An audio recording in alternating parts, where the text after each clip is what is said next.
What up, y'all? What's going on today? This is Bronco Juggalo, and I am so happy to be here with y'all. Excuse me 1 second while I wipe off my glasses.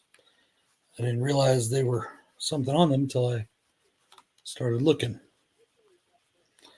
I'm going to move this over here just for a while, so that way it's nice and steady and not, bouncy. I'm wearing my Bronco Juggalo custom-made jersey just for the stream today because why not? I thought it would be fun. Been thinking all day about what the hell I'm going to do during this stream. I've kind of got a loose idea. What is going on, Brandon? What's going on, Dan? What's going on, Monty? What's going on, Jim? 6 years. 6 years. Hello, Dave. We may have some special guests stopping by later. We may not. I don't know. We'll see what happens. I appreciate that, Jim. You're going to have a couple drinks. I'm going to stick to the non-alcoholic today because I am just, I got to work tomorrow and I just don't feel like drinking tonight. That's cool, Monty. I appreciate you stopping in. I'd stop by more on the horror hangouts if, don't want to get into all that. But anyways, that's one of the things that I can say that I guess has been part of the journey over the last 6 years was creating the horror hangouts. Yeah, that was me. I created that. Me and a guy named Chris. I haven't talked to Chris in quite a while, but so many things that I've been a part of that have been a real blessing to be a part of. Sometimes it's been a double-edged sword. Sometimes it's been a lot of fun. I've met a lot of really awesome people, and I've met some people that weren't what they pretended to be. They weren't what they projected to be, but that's all just part of it. Guys, this, I hope, is going to be a fun little stream. I don't know how long I'm going to go for. Just depends on how things go. Today is my father-in-law's birthday, so my wife is over there at her family's house. I'm actually in Colorado right now, so I'm not home. I'm in Colorado. I'm at my home away from home, so to speak, where my shop is.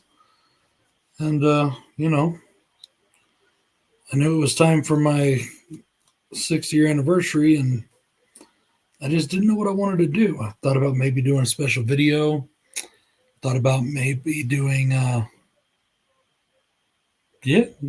far as I know, I am, Brandon. In fact, Jason, Joe, and I are going to be doing a stream this Friday. It's not the Super Slash Bros, though. It's for the Physical Media Matters. So, yes, it does. Wati Horror Rules. Well, as far as I know, I am. That's a friendship thing, man. That ain't never changing. Just being able to do things on YouTube may change sometimes, but my friendships, if they're true friendships, like the one I have with Jason and Joe, not saying we're always, we're never, I'm not saying that, we don't have disagreements or whatever, but what friends don't, but we are friends to the end as far as I'm concerned and as far as I know. And I love my bros. A lot of people that I want to thank on this, 6-year stream. And I did a stream not too long back just saying thank you to a lot of people. But thank you guys for all the people that are here right now. For all of you that have impacted on my channel and on my life, I appreciate that. Monty has been a friend for a long time, and I really appreciate Monty. Brandon, you've been a loyal Patreon for a long time and a friend. I appreciate you. I'm getting that poster framed you sent me finally. I'm finally getting that poster frame. Friday should be a lot of fun.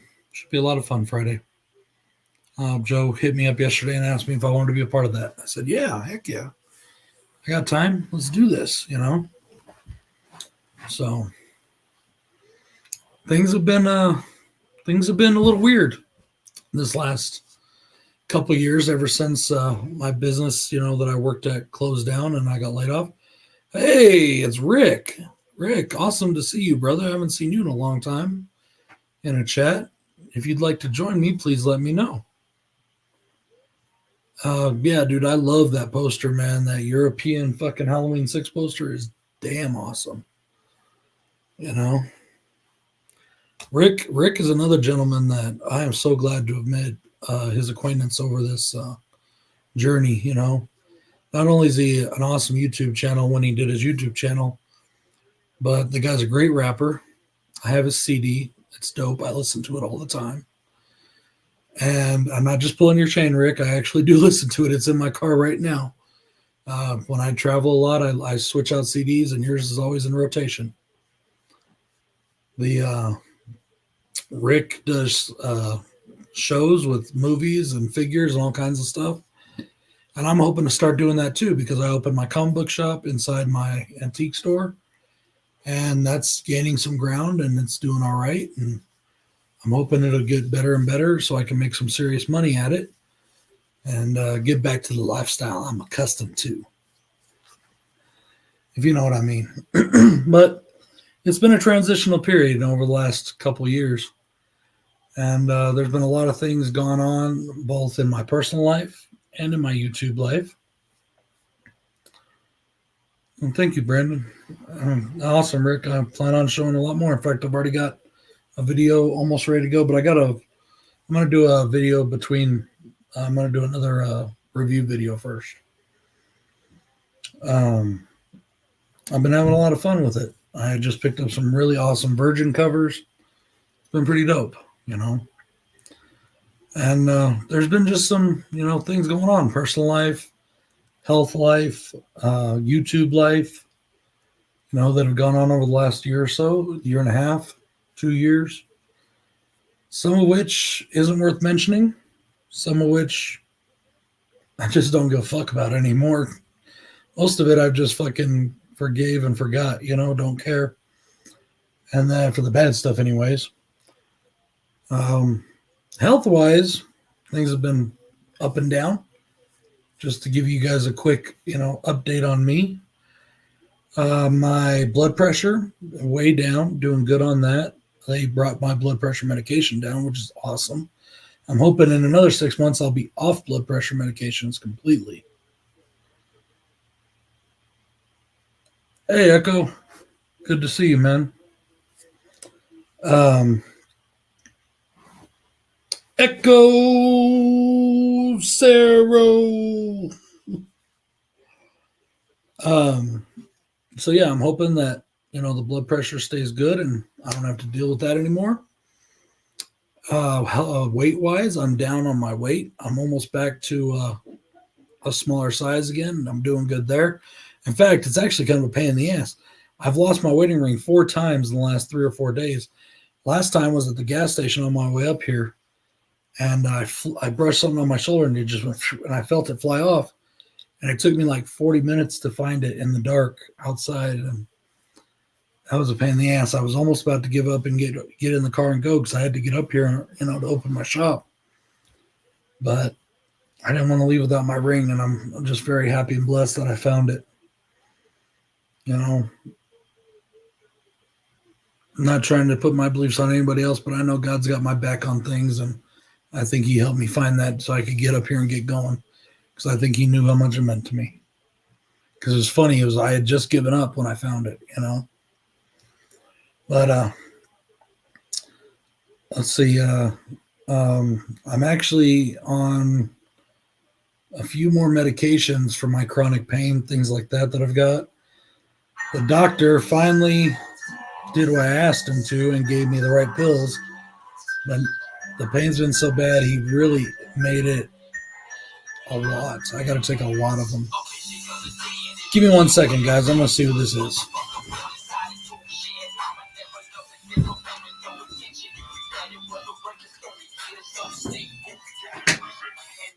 Hello? Yes.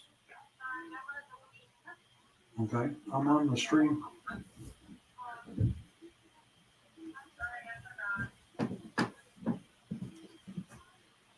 All right. Is everything all right? Okay. All right.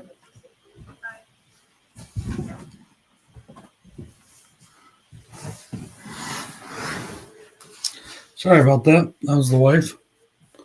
She forgot I was doing this. Let's see. Where the hell was I? Yeah, put me on good medication, but I have to take a lot of it every day, and it sucks. But it is what it is. Anything to get rid of the pain. As long as it doesn't make me messed up and loopy, I'm good with that. So yeah, lost the wedding ring, found it though. Very happy. So, but 6 years, man. I don't think I ever anticipated doing this for 6 years. When I first started, I didn't anticipate really anything. I It's funny.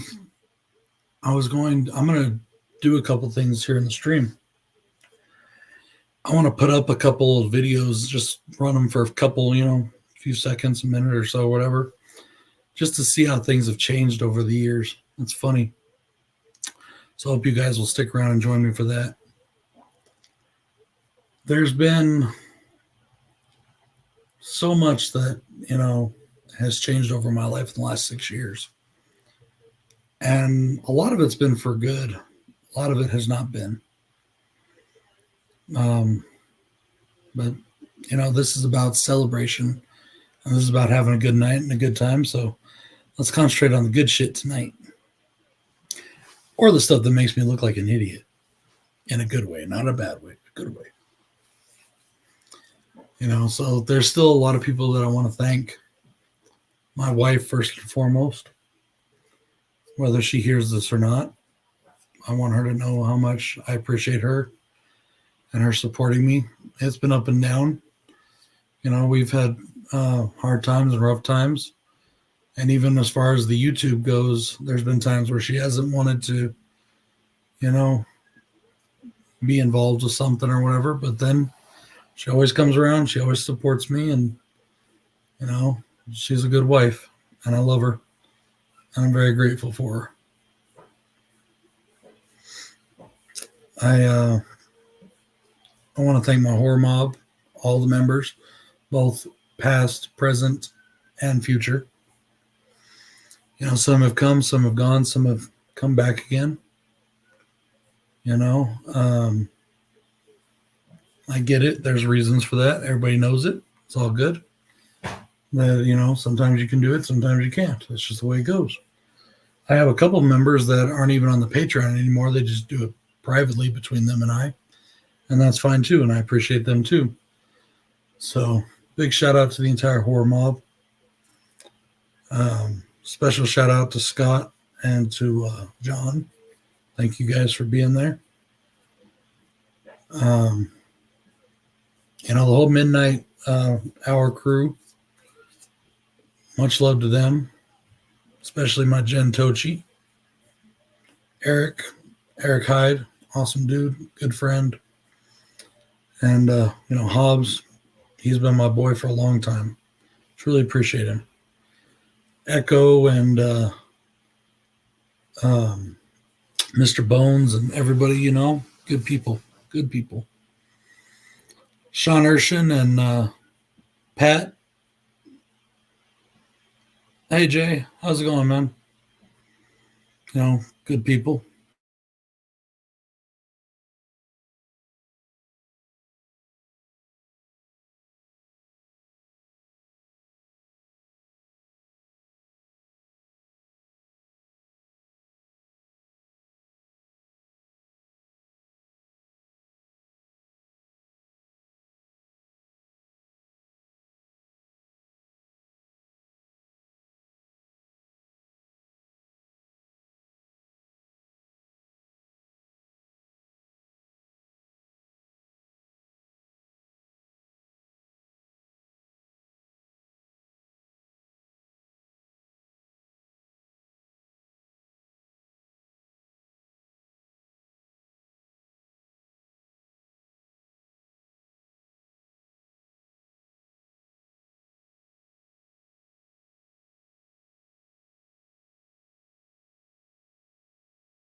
Hey guys, I'm back. I'm sorry, I have no idea what happened there. All of a sudden, I watched the internet get less and less and less, and then it was just gone. So hopefully, this will work. I had to switch to our backup internet. It's the one we use for like when we travel. So I don't know. I don't know what happened. Sorry about that. Just see if I can get this all going again and caught up.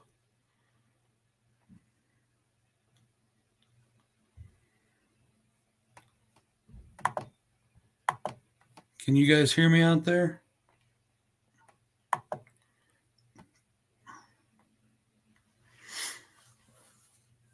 I have no idea what just happened there. Okay, cool. That was weird. We don't really have a lot of internet crashes here ever since my mom switched to a different internet provider. Um, but when it does, it's only ever with the laptops. The TVs still work, all that still works, you know? I have no clue why it did that. Anyways, where the fuck was I? I think I was thanking people, but just mentioning people that are, been awesome and cool. If I haven't mentioned you, I'm sorry. The one that I definitely want to mention is my Super Slash Bros. Jay and Joe. Don't think I could have made it this far without them. Those guys have propped me up and they've had my back since day one, and I love them to death. Yeah, you must have broken me, bro. You must have broke me when I came in. So, or when you came in, it just seemed to. What's going on, Larry? And Pat Master, how's it going, man?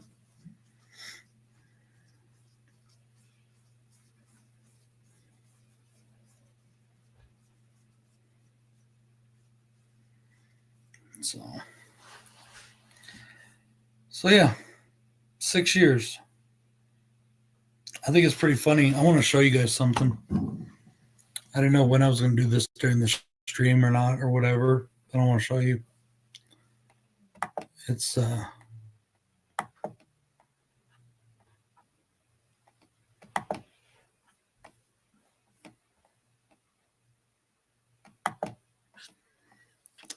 this is the first official video I did for my stream. Listen to how dumb I sound. The slasher genre after the modern slasher genre. Okay, let's go back here to the beginning.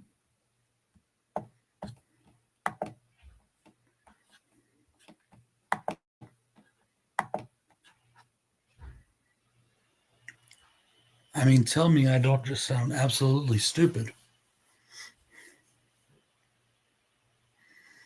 And what's funny is on this, I was holding the camera out at arm's length like this.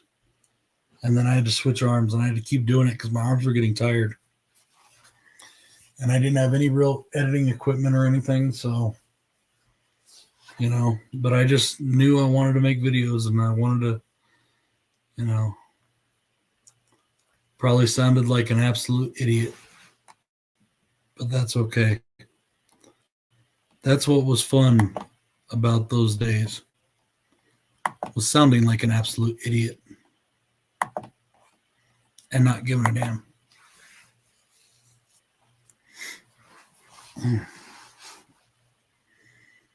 There's been a lot of really cool, awesome things that I've been able to be a part of. I used to do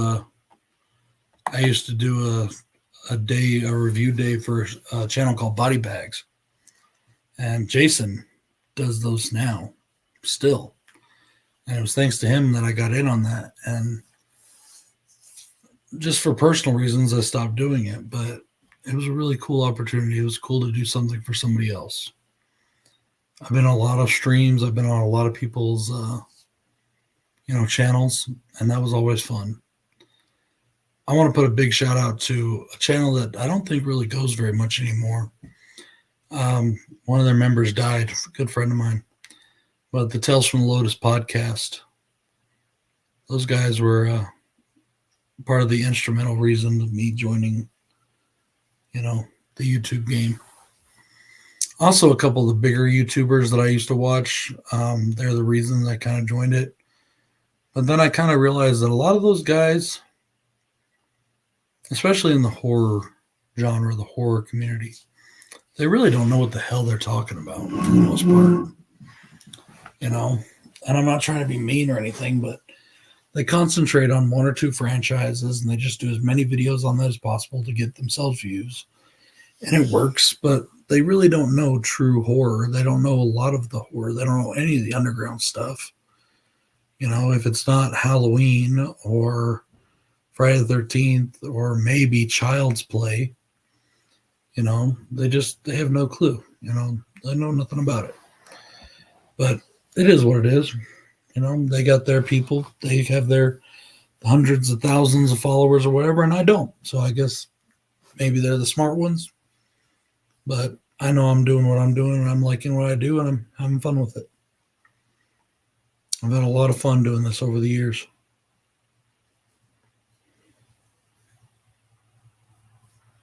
Yeah, we all kind of sound stupid in the beginning, but, I still say, you know what it is when I say is because sometimes, even when I have it written down, I stumble or I'll forget somebody's name or something. I have a hard time with names, always have. And when I'm doing a video, that's why I write down points. Some people don't. Some people say they just get up and talk about it. But I found that writing out, long-time lurker from around 2019. Cool. Appreciate it. I've noticed that when you don't have points and specific things to talk about, I'm not saying you have to write it down, but I think that the people that want to give the information and do it better are the ones that do. That's just my opinion. I'm not saying you have to write down your whole thing. You don't have to script it out. I've only done that once. I scripted out everything I wanted to say. I practically read the review, and that's when I did the Halloween Ends spoiler review that I did. And I've heard some people say I should do it like that again because I have I write pretty well. I've always written pretty well. But I just kind of like the going by the seat of your pants flying thing. Like I said, I got notes and I got points I want to talk about. But I remember names until it's time to make a video. Exactly.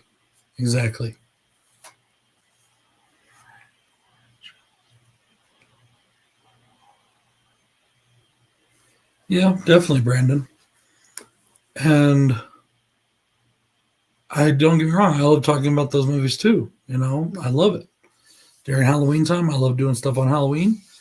Around St. Patty's Day, I like to do stuff with, the Leprechaun. And I love to talk Nightmare on Elm Street. But, that's not all there is in horror. There's so many other things. Things that do go to theaters, things that don't, things that are artistic, things that are just straight up no-brainer slashers, things that are, psychological. There's so many aspects to horror.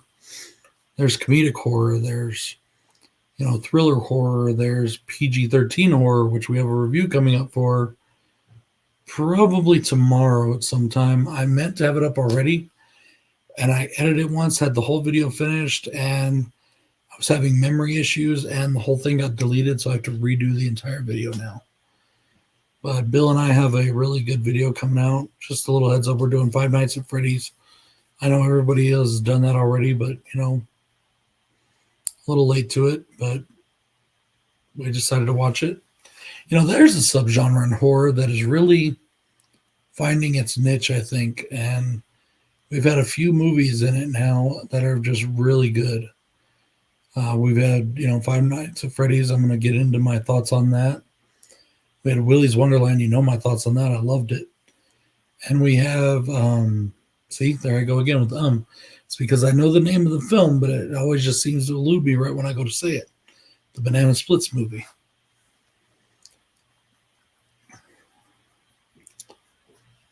Very cool, Dan. I'm glad you liked that movie, that video. I wanted to ask Jay if he'd ever watched it because he never commented on it. He usually comments on everything. And I wonder if it's because how he felt about dogs, you know? We all love dogs. And that's why I asked if it was true horror. That's why I posed that question, because it's not really a horror film, but I think it is. I think it's a horror story. It's a horrific story. It's a sad story, but it's an amazing film. Just an amazing film.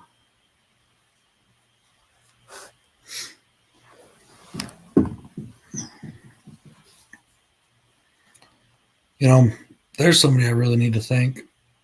The man that's been by my side for 32 years, Bill. Bill is just my best friend. He's my hetero life mate. If I had one. If I was Silent Bob, he's my Jay. I don't know where I'd be in this life without Bill.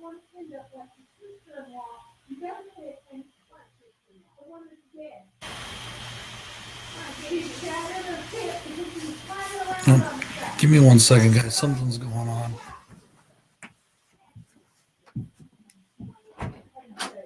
What's wrong?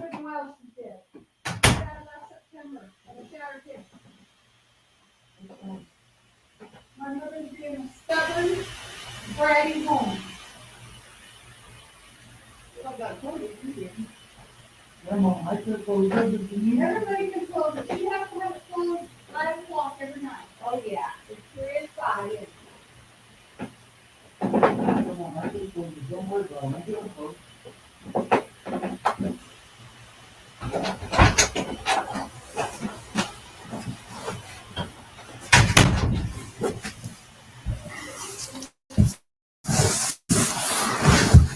Sorry about that.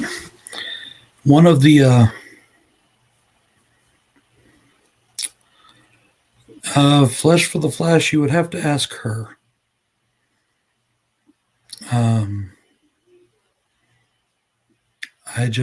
You'd have to ask her that. That's something I'm not going to get into right now. I'm here to talk about fun things and have a good time. Like I said, I'm very proud to be a part of, or used to be a part of the Horror Hangouts. Myself and Chris created that stream. And, but it's something that I don't no longer need in my life. Anyways, sorry about that, though. One of the crosses I have to bear when I come up here is that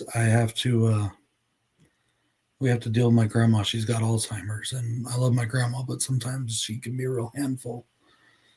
And she was out there climbing on the back of a couch trying to shut a blind that I don't know why she's so preoccupied with those 2 sets of blinds. All the rest can be open, but if those 2 are open or not open or not closed at a certain time, she gets all buggy, and she was about to fall off there, and she just had a sister-in-law die because she had Alzheimer's and then fell and broke her hip. Yeah, Jay, I think I came back before you did, but I don't know what happened with all that. The internet just totally kicked me out, and so I had to switch to the little backup one. It's okay. The other one's probably on by now, but I'm not going to switch back over and find out. No, you can ask anything you'd like, sir. No problem at all. It's just not something I want to talk about right now. I hope you understand that. Very proud of the Horror Hangout stream. Very proud of what it's become. I wouldn't have met Jay if not for it, probably. Or at least, I would have met him, but I probably wouldn't be where I am in my relationship with him if it wasn't for that. And I really appreciate it. And, like I said, I want to give huge shout outs to my Super Slash brothers. My Super Slash. Well, Jay, it was weird. We don't usually drop internet here. Ever since Mom switched to some new company, this new little company that she's been with, it's been great internet. And I don't know what the hell happened. By the way, thanks for the invite for Friday. Um, I said right before you came back, Jay, about how much you and Joe mean to me, and I appreciate it so much because I'm going to Joe. I was going to give you a nice intro if you let me finish. Brandon just asked if we were still Super Slash Brothers, if we were a part of that, and I said, yeah, as far as I know, we are. Why wouldn't we be? You know, Joe and Jay and I, the Super Slash Bros, that goes beyond YouTube. That's a friendship, and we don't always agree on things, and we have our differences like everybody else, but we are friends and we love each other, and that's just the way it is. Oh, I know, Jay. I'm just saying thank you for the invite. I appreciate it. So, speaking of Joe and the Super Slash Bros, I want to give a big welcome and a big thank you to the Horror Man. Say hello, Horror Man. Hello, horror man. I knew you were going to say that. So, yes, thank you, Joe, for the invite for this Friday. I appreciate it. It's going to be a lot of fun, I think. Oh, was that you I invited? Oh, yeah, that was me. Did you mean to invite? Did you mean it for somebody else? Shit, wrong message. Yeah, I get it. But while we're there, I know we're here for my anniversary. But why don't you tell people a little bit about that may not be? I mean, we mostly have the same followers, but every once in a while we have a different one. So why don't you tell people what we're talking about on Friday? Yeah. First of all, Jason, that's not a gun. Friday. Where you going with that gun in your... Friday, we're doing our monthly physical media matters stream, where we talk about physical media of the past, present, and future.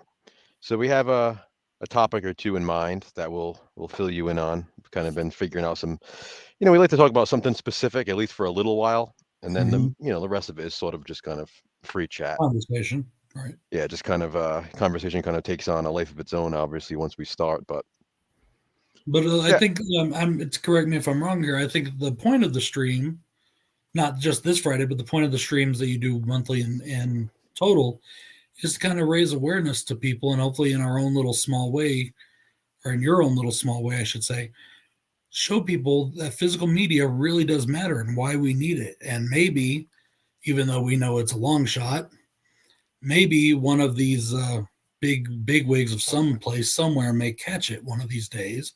Yeah. And realize, yeah, maybe it does matter.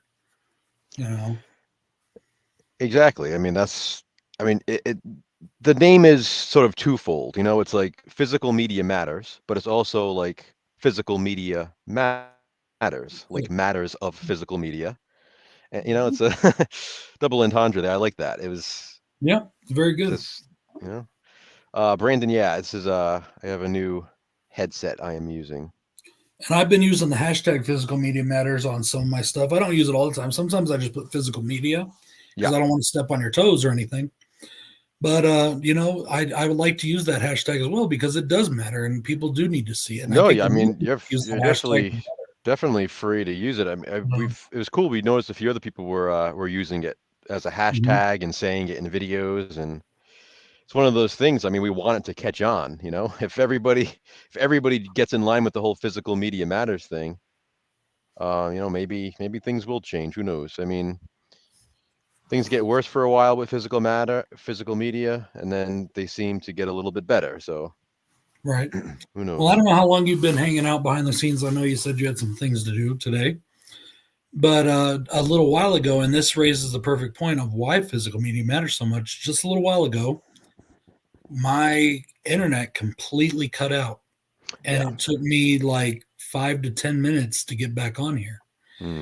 And I had to switch to a different internet thing. This is what my mom uses when she goes on trips for her RV, Yep. And but that's the perfect example. So, and it happens where I live a lot. We have those rolling internet blackouts where it'll go out for 2 days, Mm-hmm.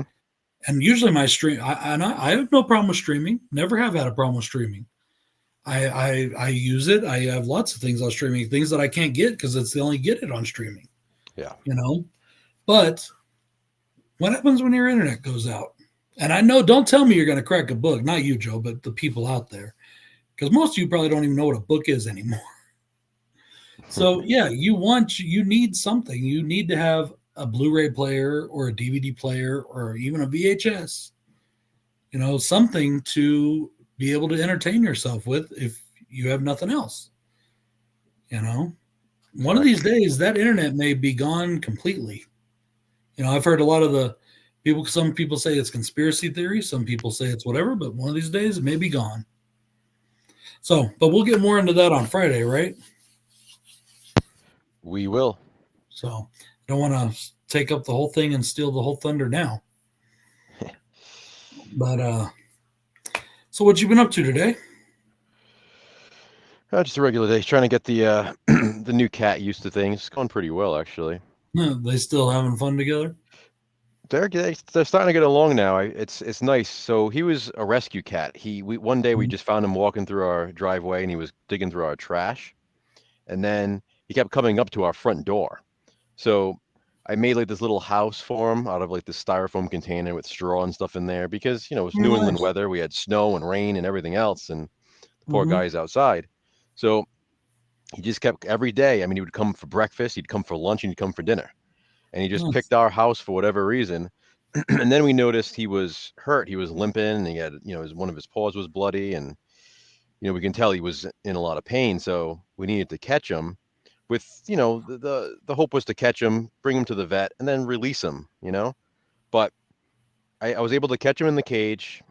We brought him to the vet, and then the vet thinks he was a house cat that someone just abandoned outside, which sucks. That's just, we feel so bad. So of course he healed up. We brought him home, and now he's another house cat, and he's loving it. I mean, he's sleeping on the couch, on the bed. He's all over the place. I mean, instead of sleeping outside, we don't know how long he was outside for. So it's better than sleeping, outside on the in the snow and in the rain. And now he's good at home with some friends. Oh, that's definitely for sure. I don't want to see any animals getting, needlessly. Yeah. The thing is, there's so many these days, you just can't, save them all. And yeah, it was one of those things where, he picked the right house. The vet said that, he just, I mean, he came to our house. What were we supposed to do? You know what I mean?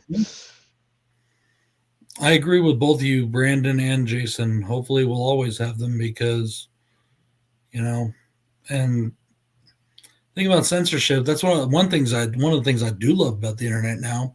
And Joe, you can relate to this too a little bit. If something gets banned here in America, we can just order it from fucking China or Indonesia or somewhere, Yeah. We can order it from somewhere. Yep. I don't agree with banning of media, period. You don't have to like it. You don't have, but you shouldn't ban Literally, it. every individual person has the right to, quote unquote, ban something if they don't want to read it or watch it. They just simply don't read it or watch it in your own household. Exactly. Like ban it for yourself. Don't ban it for everyone else. You tell your children you don't need to watch that. You don't get to, but when they're adults, that's their decision to make. Exactly. So, but it doesn't mean that you ban or it's like people that like, people that would burn the CDs of a group like the NWA when they burn their CDs. And I love that quote where Eazy's like, they can do whatever the fuck they want. They bought the motherfuckers, Yeah. So, but you know what I mean? Like, it's just stupid. That's the first step towards fascism was burning the books. That's what the Nazis did, And now I think it's funny that, and I'm not going to get political on this stream at all, I'm telling you right now, but I think it's funny that the people that are burning books and things like that. Now, you remember in the movie Footloose, it was the religious people, you know what I mean?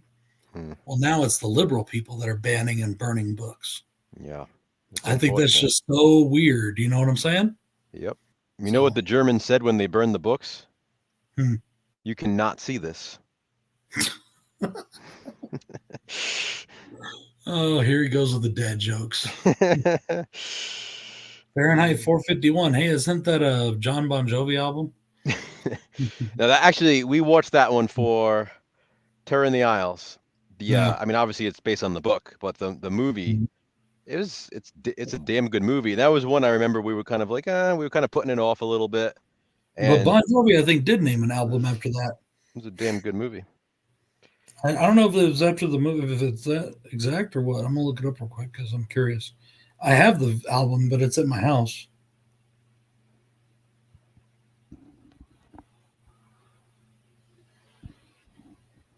Exactly, Brandon. Oh no, it's 7,800 degrees Fahrenheit is the album by Bon Jovi. Okay, I can't remember what the hell it was. I just knew it was something Fahrenheit. Hmm. Oh, Jay had it there, 7,500. Okay, yeah. So it's funny. Right before you came to, I played a little bit of my first video I did for the channel. And I put it up on the screen, and it sounds so funny how corny I sounded. Flesh for the Flash. I don't think he was talking specifically about books. Clearly, if somebody keeps up with what's going on in the world, no, it is not conservatives banning things and changing things. Yeah, right now it's not, and It's not. I think it's very funny. I mean, that's the thing. It's one of those things. I mean, people, and like you said, not to get political, people Yeah, want I to don't have wanna these intelligent conversations. In the past, yes, maybe that was the truth, but guess what? Things change. Mhm. And yeah, just because that happened in the past doesn't mean that's the way things are now. And it does still happen. There are some places where, like there was Things have a shifted. class in there's a school in Tennessee that wanted to ban that comic book Yeah. that is telling of the Holocaust and like Yep. with mice and cats. Yep. And that's Tennessee. That's conservative area. But Yep. we've seen so many others where it's not. That's why I'm saying not specifically books. I'm saying the way the world is Yeah. now, most of the stuff being changed and erased is quote unquote is cancel culture. yeah, exactly. It's just because something comes out that you don't like something about it, like and we can get back into that where physical media comes into play again, but we can talk more about. I really don't want to take everything we talked about from Friday and put it here. Oh no, there's plenty to talk about. But like when they changed some of the movies, like when they changed Gone with the Wind, exactly. So yeah. Everybody should just leave everything alone. I mean, again, people should make up their own minds of what they want to watch, what they want to read. That's it. Right. My wife called. She forgot I was doing the stream, and I think she wanted to talk to me. Exactly. And I think she's disappointed that I didn't talk to her. Uh-oh. But she knows and she understands. So she said she'd talk to me later, but she messaged me. Tell this. It's just, but and Flesh, I don't want anybody to get into arguments. We're not trying to argue with anything. And we would love to. I love having a good conversation with somebody. If you want us to talk about it, that's fine. It's just tonight, I would really like to concentrate on just the fun stuff, and things that we've been doing. Yes, physical media does matter. Speaking of great people and fun stuff, there's Hobbs. There you go, Hobbs. And Hobbs has been on the Slash Bro stream quite a bit back in the day. And, I've been on his streams over at the midnight hour. And he's a good friend, and he's done a lot of cool stuff with me. Speaking of cool things that I've been able to be blessed to be a part of, and we talked about stuff that we've done, and I talked about, how we started the horror hangouts chat, and now that's going on with some other people, and good for them. The horror hangouts. Yeah, the horror hangouts chat that we did. The one that horror, sorry. But Monty and them, they've got it now, and they're taking care of that, and good on them. I hope they keep going with it. It's just something that I decided I didn't want to do anymore. But that was a long time ago that we changed that. And, the Slash Bros is one of the best things that I've ever done in my life. I'm very proud to be a part of that. Always will be. The Blood Spattered Trio, that was a lot of fun. Me and Pat and Sean. See, I'm terrible with names. Yeah, everybody show some love to Hobbs and check out his thing. I'm not sure if he still has the GoFundMe. He's been having some health issues, and he may need some help with that. So check that out for him.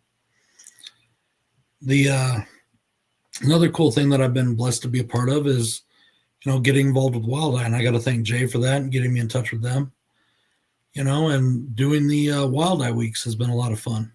And speaking of Wild Eye weeks, my monthly theme this month is Visual Vengeance. So yep, I for our saw monthly that. theme Thursday. Maybe I should have planned Wild Eye Week during it. Of course, Yeah, I didn't know you were doing it until you I didn't told really me, know like, when we were going to do it. It was either going to be February, March, or April. So yeah. the thing we get so excited for, we'll think of like a theme or an idea, and we get so excited for it that we end up pushing something else back, then moving something else around, and then we come up with another idea and we get excited for that one. So that's what I like about the themes. I've always liked themes and stuff. I mean, even in like our streams, we would have certain themes sometimes and rankings and whatever else. I love stuff like that. And like you said, it's cool to talk about a certain point or two or whatever. Like, I think and that's one of the reasons I left the horror hangouts was that I didn't just want to, like, I wanted to have discussions with people. I didn't want to just go around the table and say, okay, what do we think of this? And each person, I mean, and I wanted to do it, so I some went people on enjoy that. It's very regimented, which is fine, Yeah, some people like, and that's fine. And I'll participate in that once in a while if that's what's going on the stream, but it's not my preferred way of doing things. So, we just did stuff that we preferred to do with like-minded folks, me, you, and Jay. And big shout out to Dave, of course, when Dave was able to come around. Yep. So, but there's just so many great things that we've been able to do. Yes, there's been a lot of good community memories, Hobbs.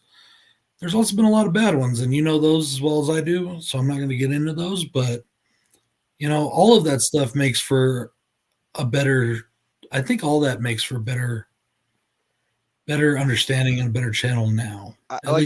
I've said this before. I wish there were a bunch of us in the community now that were around back years ago when I first started my channel. I feel like there were certain people that have since left YouTube because of things changing and just because of the way people have changed that I feel like would get along so well with so many of us now. I wish there was like a good hybrid, because unfortunately there are. I mean, this is the way it is with everything, but there are always going to be bad apples and the bad banana in the fruit salad that rots the rest of it. There's always going to be people like that. Well, as well as I do, there was people that, and I'm not going to go into all of it and people and their names or anything like that, because it doesn't matter. No. But there was people that accused me of things that were just straight up untrue. Yeah.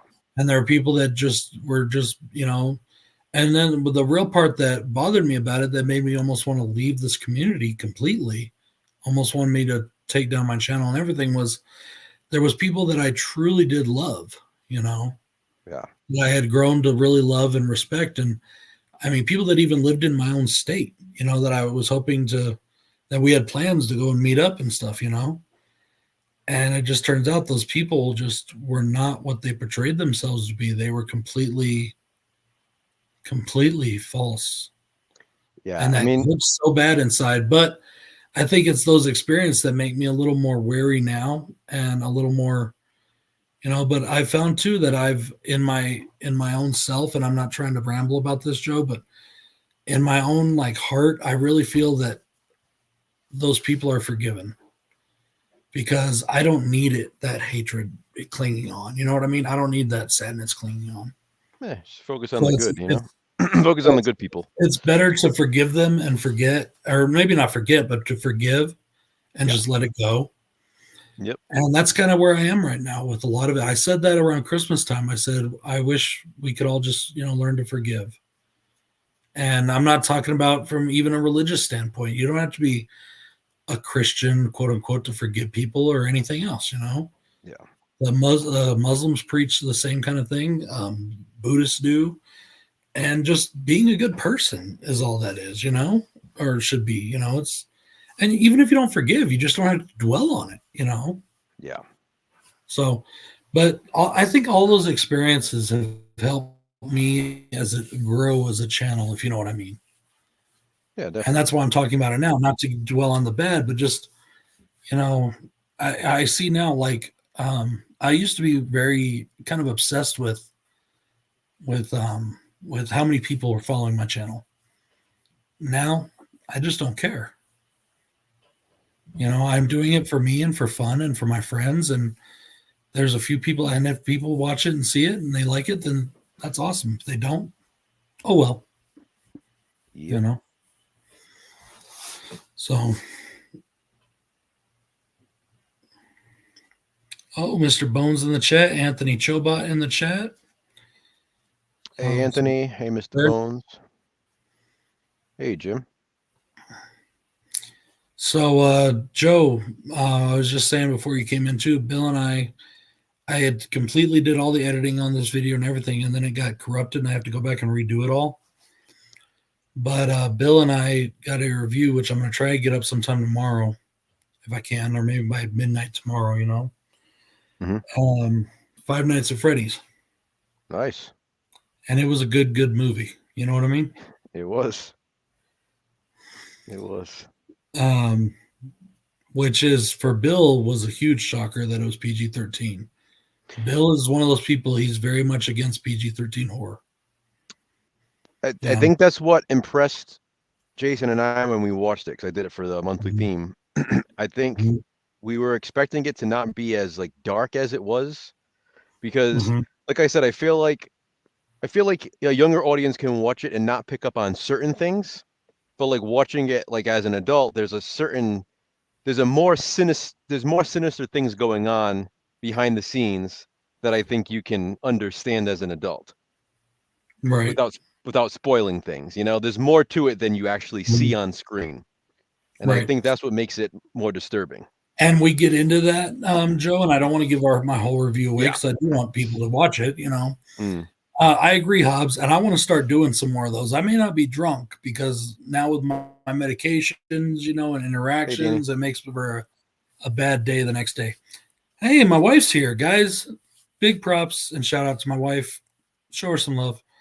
You know, if it wasn't for her, I probably wouldn't even have this channel, because, I mean, I might, but, you know, sometimes it's been hard on her. But if it wasn't for her support and her, you know, telling me to do what I need to do and to, you know, to do what I love, then I probably would have given up a long time ago.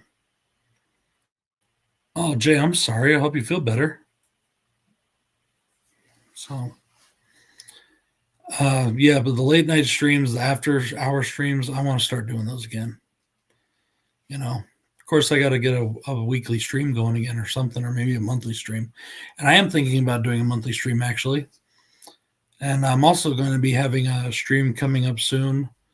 I've got Pat signed on, and I'm trying to find other people that are interested to do a stream about comic books. So that's going to be fun. That's just a one-off, you know, but that should be fun.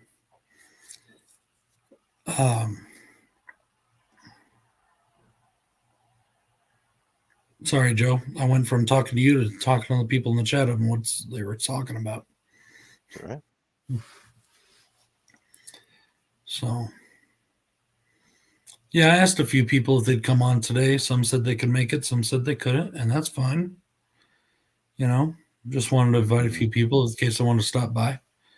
Oh, I hear you, Hobbs. Me either.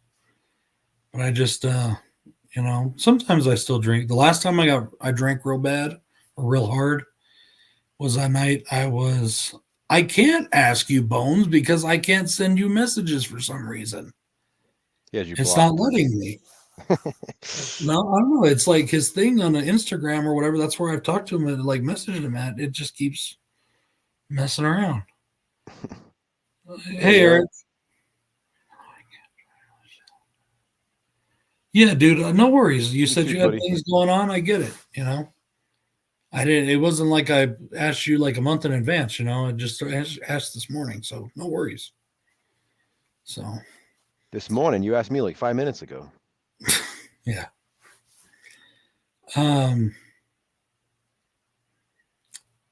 Yeah, Mr. Dan, for me, it's just the way it interacts with my medications. But the last time did you? Let me see. Hang on. The last time I had an issue with, I was upset with my mother-in-law, and I got really pissed off, and I got really, really drunk. Did you drink the Admiral? No, I drink a lot of stuff. All right, Mr. Bones, for some reason it's putting you as a spam request. I don't know why. So, yes, I'm accepting your thing. Okay. I've had you on like 4 different things on here.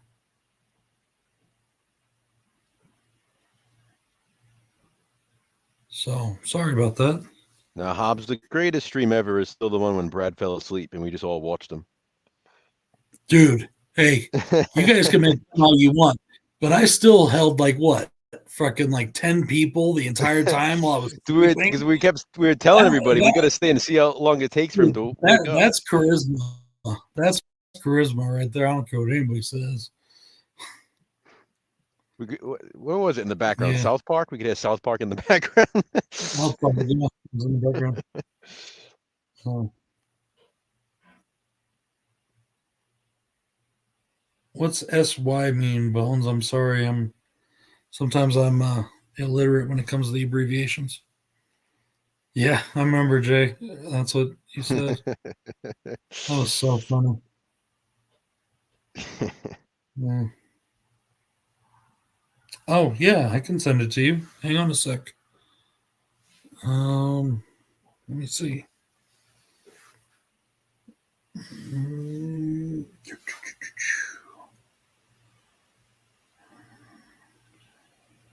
Actually, I think I open window already.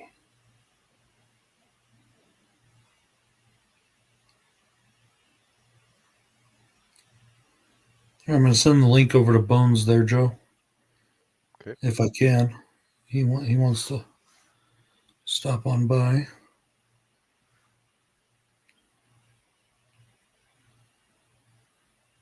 Okay. That's right, Hobbs. You must have been dreaming of Jesse. Jesse. Oh, yeah. Okay. What's wrong with you, dude? All right.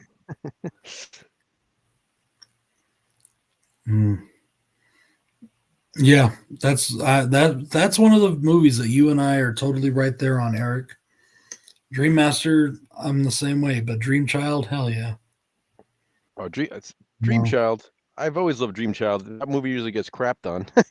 Yeah, that's the one that Eric and I both agree on. That a lot of times he and I don't agree on a lot of movies, Yeah. but we both agree on that one.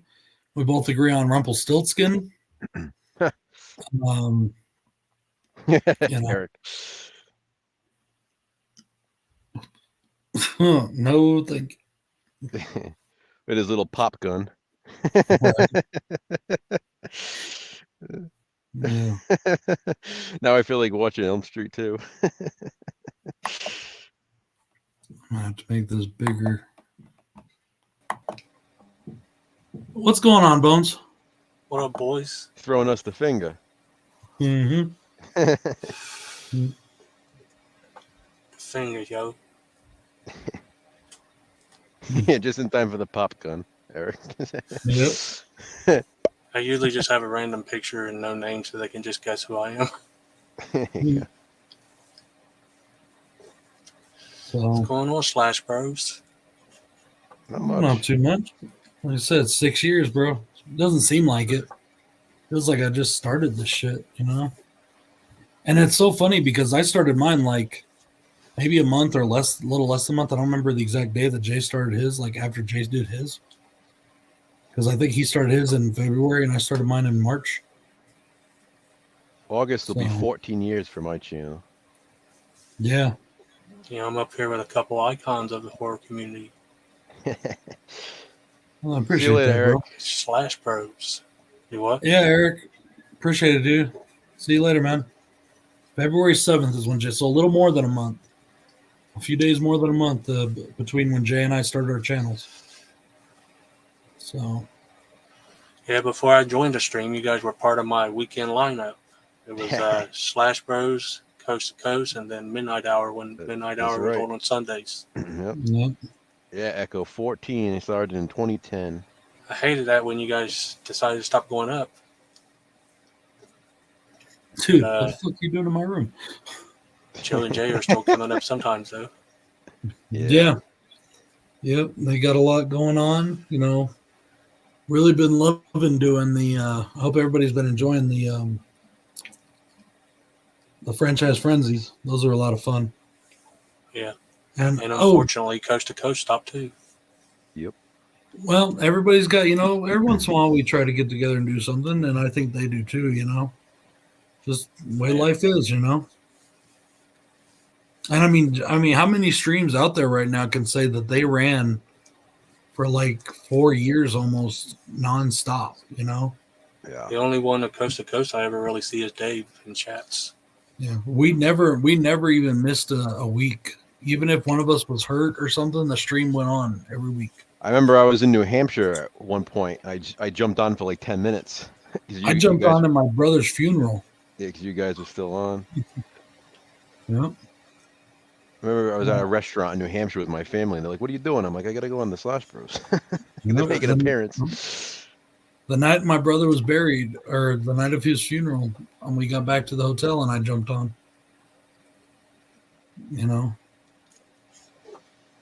So.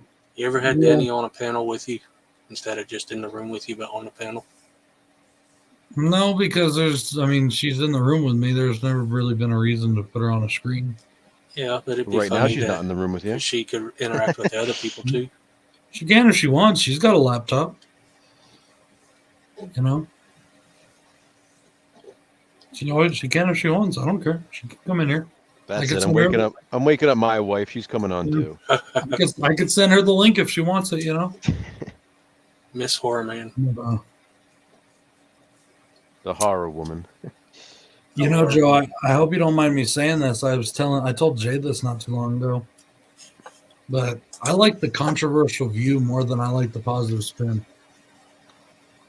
And I say that because the one came from the other. Yeah. But I really do. I like I like hearing about these things that I didn't know about. Controversial views definitely seem to be popular. I love doing those. I know Jason does too.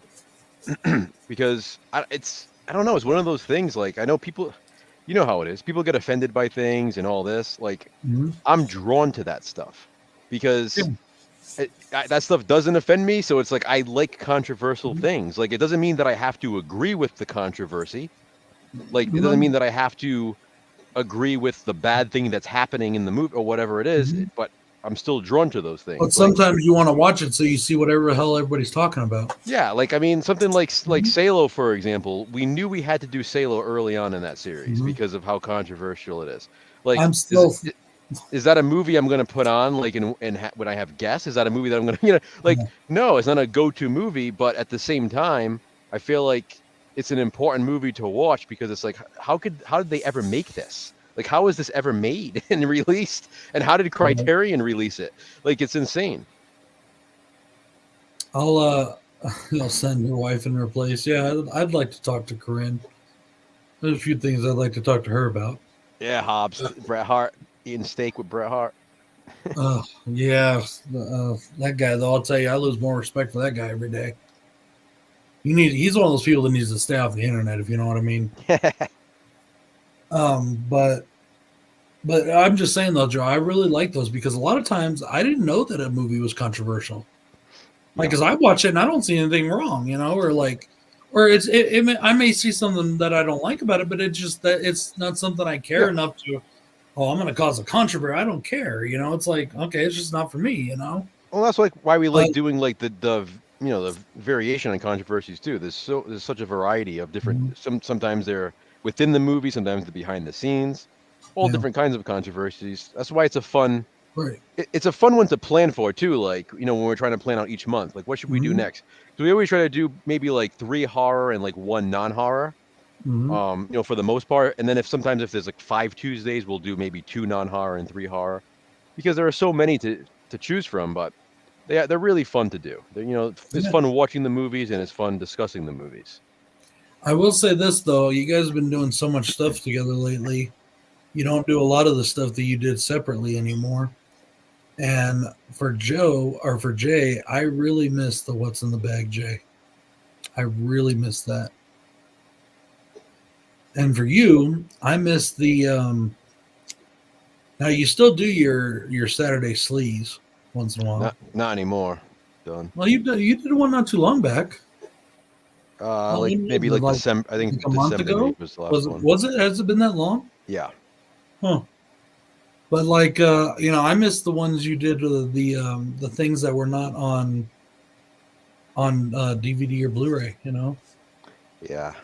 I did 100 of those videos. Yep. I think Jen still has that, Dan.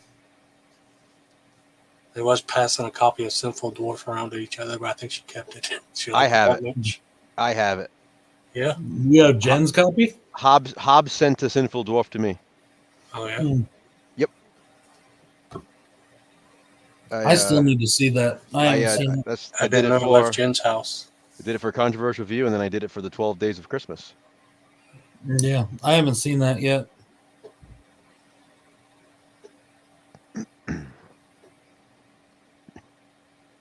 He got dumped over that movie. Wow. That's funny times. Can't say I've ever been dumped over a movie. Hobbs said you have his old copy. I think this is a different copy. It started with Charles Cochran. He sent it to somebody. Casey, I think. And then he sent it to someone else, and someone sent it to Jen. And their little gay was supposed to be passing it, but I think she liked it so much she kept it. Well, Jen. I like it. I like the movie too. I do. I love like the sleaziness to it, but I also just like the look of it. Jen's a freak, so she, she's a closet freak. Yeah. She likes, she awesome. likes midget porn and all that, And handicap porn. She's taught us about that recently. Oh, wow. Oh, lick my stump. Yeah, lick my stump. You won't only be licking it. Oh. Shove it here. Give him the old stump hump. Yeah, there you go. Oh, that reminds me of Dexter. Yeah. Oh man, there's a movie I wish they wouldn't have redid another season 2 now. The first few episodes of that new one that they did was good, and then like after that I was just like, it was kind of crap.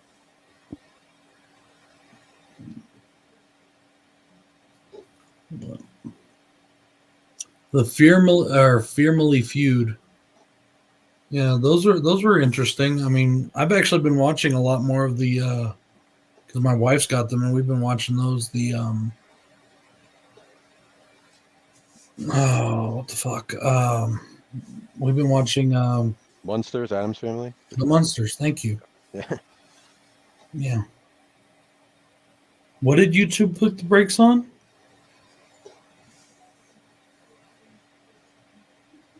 You know what he's talking about, Joe?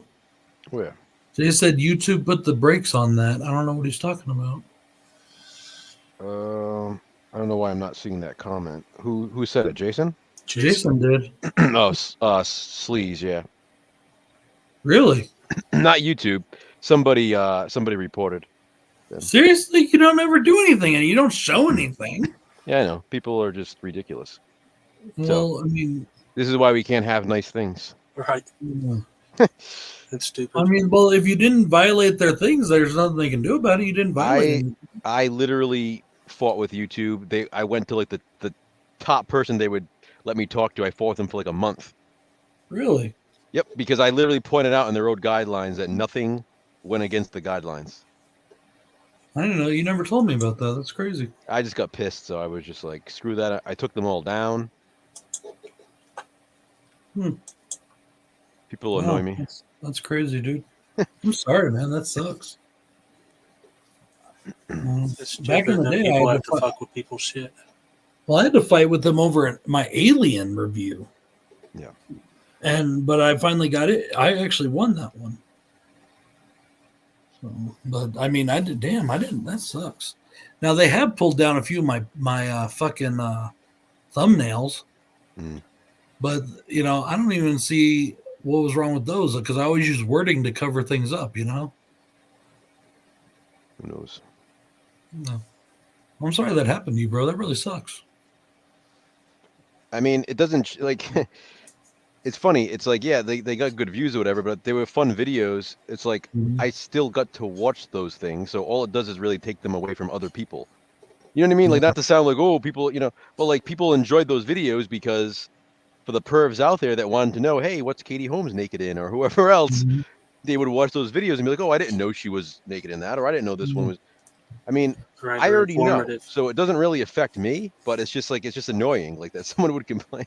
It affects your viewers that like your content. Yeah. I like to watch them just so I could call you a perv because it was funny. Well, the funny thing is too, like YouTube is taking money off of the videos, like are monetized. So Wow. they have no Well, problem. obviously, they didn't think there was any problem with it until somebody brought it up to them. Exactly. That's my point. So they had no problem taking the money from the monetization. But that's why, and again, I don't want to get political or anything like that, or social justice, whatever. But that's the society we live in now. All it takes is an accusation. Doesn't even have to be true. Doesn't have to have anything wrong. Doesn't have to be, and that's the world we live in. Look what's going on with Vince McMahon right now, I mean, Danny Masterson's a big one. Right, Danny Masterson literally got convicted and sentenced, and there was literally no proof provided. There was no evidence, none. Like, and not, I'm not sitting here saying that he's innocent because I don't know either way. But that's what I'm saying. If we're going by a court of law, innocent until proven guilty, how can you prove somebody guilty without evidence? Well, it's like in the Vince McMahon case. Do I think Vince McMahon had sex with that woman? Yes, I do. Do I think that he made her sign an NDA? Of course he did. That's what all rich people do. Yeah, why wouldn't he? Do I think he may use company money? I have no idea. That's between him and the people that investigate that. If he did something wrong there, then he should be punished for that. Hell yeah, Jason! I love my sleep. Did sex trafficking where he was but even if you look at the text that this woman says that he sent her and that she sent back, if you read those texts, she is a willing participant in all of it. So how in the world is that sex trafficking? Many cases are unfortunately like the same way. I mean, it's like, again, the Danny Masterson thing, all these other celebrities in the past. It's like lots of times it's like ex-girlfriends who at the time wanted to, and then years later they changed their mind and regretting a decision does not change what happened at the time. But all it takes is somebody for the whole world to turn around and say, "Oh, he's a piece of shit, garbage, blah blah blah." It's like none of us were there. We don't know, and there's been nothing proven. He hasn't gone to court for any of it. All it's been, and like what really kills me is like the Brock Lesnar part of it. Brock Lesnar's been ostracized now from things because he was named as somebody that supposedly Vince wanted to give her to have sex with, but it doesn't even say that he accepted and it doesn't even mention him at all by name. It just says a former UFC champion. And that kills me. It's like people just, they just jump into the right away. They're already guilty. And how many times has it come back that it hasn't happened? Johnny Depp, Marilyn Manson, Enzo Amore from the wrestling world. Did Manson get cleared? I heard some people were trying to get him in trouble. That's just 3 examples of people. Chris Hardwick from the Talking Dead. It was the women. He was another one. Really? I didn't know. Sorry.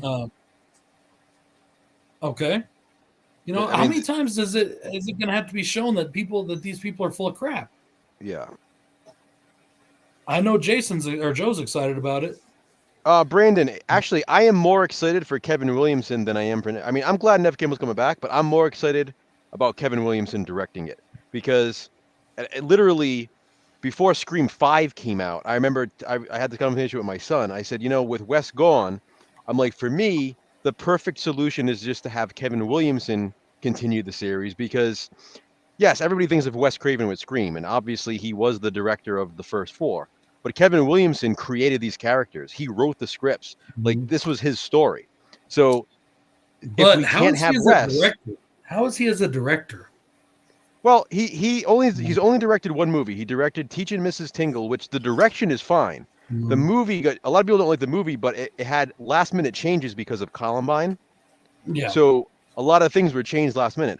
I personally have always liked the movie, but it has nothing to do with the direction. He didn't like directing at the time. He was very hard on himself. He didn't feel that it was his best work. But Mhm. again, there was a lot of interference and a lot of changes made last minute because of Columbine. Yeah. So the fact that he's willing to take this on, he already said this is like he wants this to be like his love letter to Wes. I mean, they were close friends, and he wants to kind of carry on that legacy. So I think it's awesome. I think he should be the one to do it. What And was his involvement with Sick? I like that one.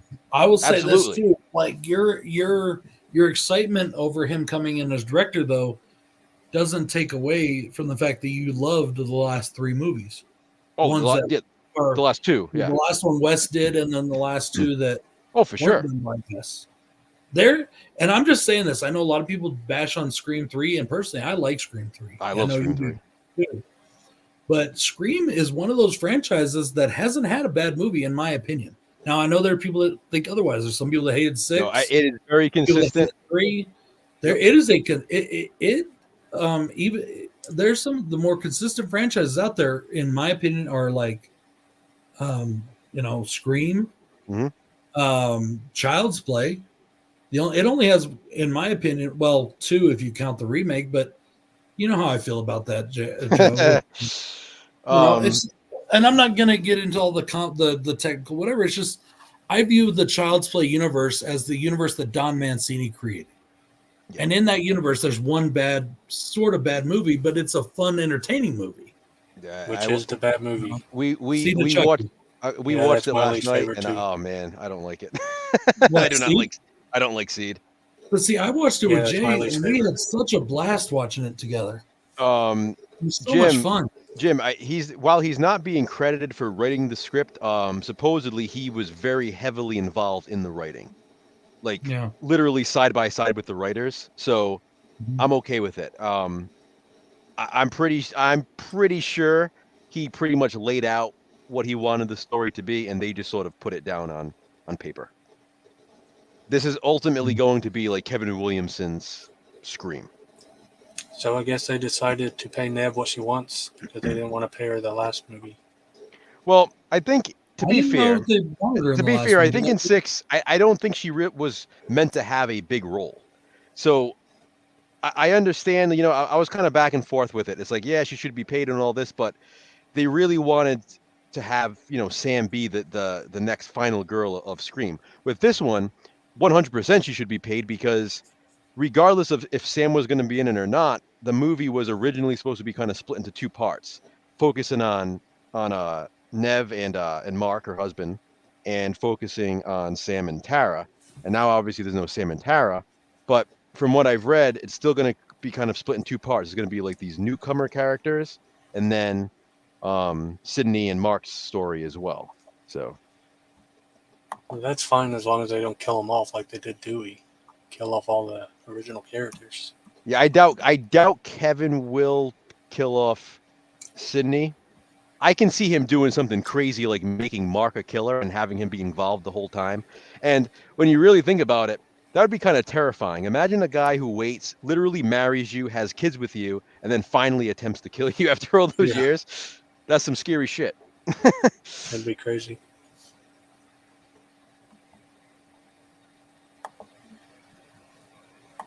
I know, Jason. It sucks. But Sam has also said that as soon as Spyglass doesn't have rights anymore, that she is returning. And Mason Gooding does the same thing. He says their story's not done. So they do have plans to So they don't continue. plan They're on not having killing them any of off. the new kids in this new one? So I don't know what they're going to do. I don't know who these other characters are going to be in this new one. It's kind of being kept a secret right now. You know, okay, too. I'm up to mine. Brad's breaking up. You're breaking up, Brad. Womp womp. Sorry, am I there? A little Sorta. bit. Am I there? Yeah. Hello.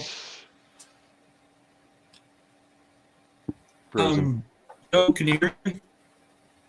You're breaking up, like in and out. Yeah, can you hear me now? Good.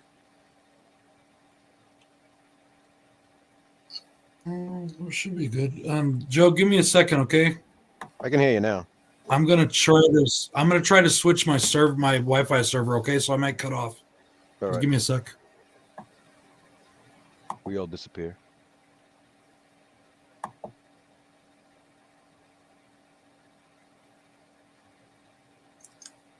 So I don't know all the details. I was asking you. They don't plan on bringing any of the new kids back for this new one. So supposedly Sam and Tara are definitely out. Mason Gooding said he wasn't even asked, but this was prior now to them announcing Kevin and announcing Sydney returning. And I also don't know what to believe. Like, are they keeping things under wraps? Do they not want him to say? Yeah, I don't know why. Just because they got mad at one of them, why they would dump all of them. I think the key is them showing solidarity towards her, Melissa Barrera. Yeah. But based on what I read from Mason Gooding, he seemed like he would have been willing to come back. And honestly, they could bring back Chad and Mindy because their connection is through Randy. So they could still have a connection to Sydney that way. They don't necessarily need Sam and Tara to be in this Right. movie. How am I now, guys? Sound good. You good? Okay, I switched back to the main internet. The thing with that is like I'm of two minds on that. Like, I didn't really get involved in that whole thing with an opinion, really, you know. Yeah. But I respect her for doing what she felt was right in her view. But I also like, for me, it's just I don't get what the big deal was about what, you know. I mean, the movies are supposed to be these horror films. All of these movies, that's what movies are supposed to be. Unless it's a movie about that particular subject, these movies are supposed to be the escape from things. Yeah, I don't have an opinion on her opinion or any political stuff. I think it's stupid that someone can't post something on physical media without getting kicked out of their movie role. Yeah, it's pretty ridiculous. And honestly, again, it's not even taking a side. She stated something that was, she didn't even state like really an opinion. She just stated factual things that were happening. Like, so, I mean, you know what I mean? Like, it's like, it's no different than the news spreading propaganda, what they want us to hear. So because she announced something that the news wasn't telling us, all of a sudden she got like blacklisted from the movie. But that's part of our society that we have to deal with these days, you know? Like, exactly, like Bone said, like Gina Carano from Mandalorian. It's like, that's why I was thinking that it's happened to other actors and actresses. She's actually suing them for damages. Yeah, it's because you know what, doing that is against. I mean, it goes against everything that, you know, that's supposed to be what this country is about. You know, you don't mess with people's livelihood. I don't think that's right. Yeah, like Jim said, the statement she already made the statement months before it even happened. Like, I don't even know what the heck she really was saying. I don't even remember what she said or whatever. It's just, you know, when her friend, like I'm gonna miss Jenna Ortega. That's who I'm gonna miss. Yeah. In that series, because, you know, I got to think for Jenna Ortega, but like, you know, she went to show her friends some support. That's her. Yeah, that's Jenna blew up, so she don't really need them. They need her, so she don't care. She's got all kinds of movies coming out.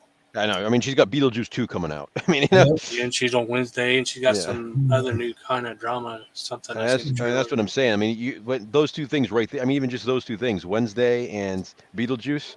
Like, you have she's in the Addams Family, and she's in Beetlejuice. Two things that are like beloved by people. Like, I don't think she needs Scream. I mean, it sucks because, especially after Part 6, like now I was really starting to love that core 4.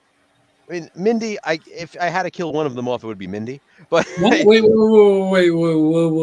For some reason, I hear a lot of people don't like Mindy. But why are we okay? I gotta stick up for her here. Why are we killing off the hot lesbian? Well, I like that she acts like Randy and has all that horror knowledge.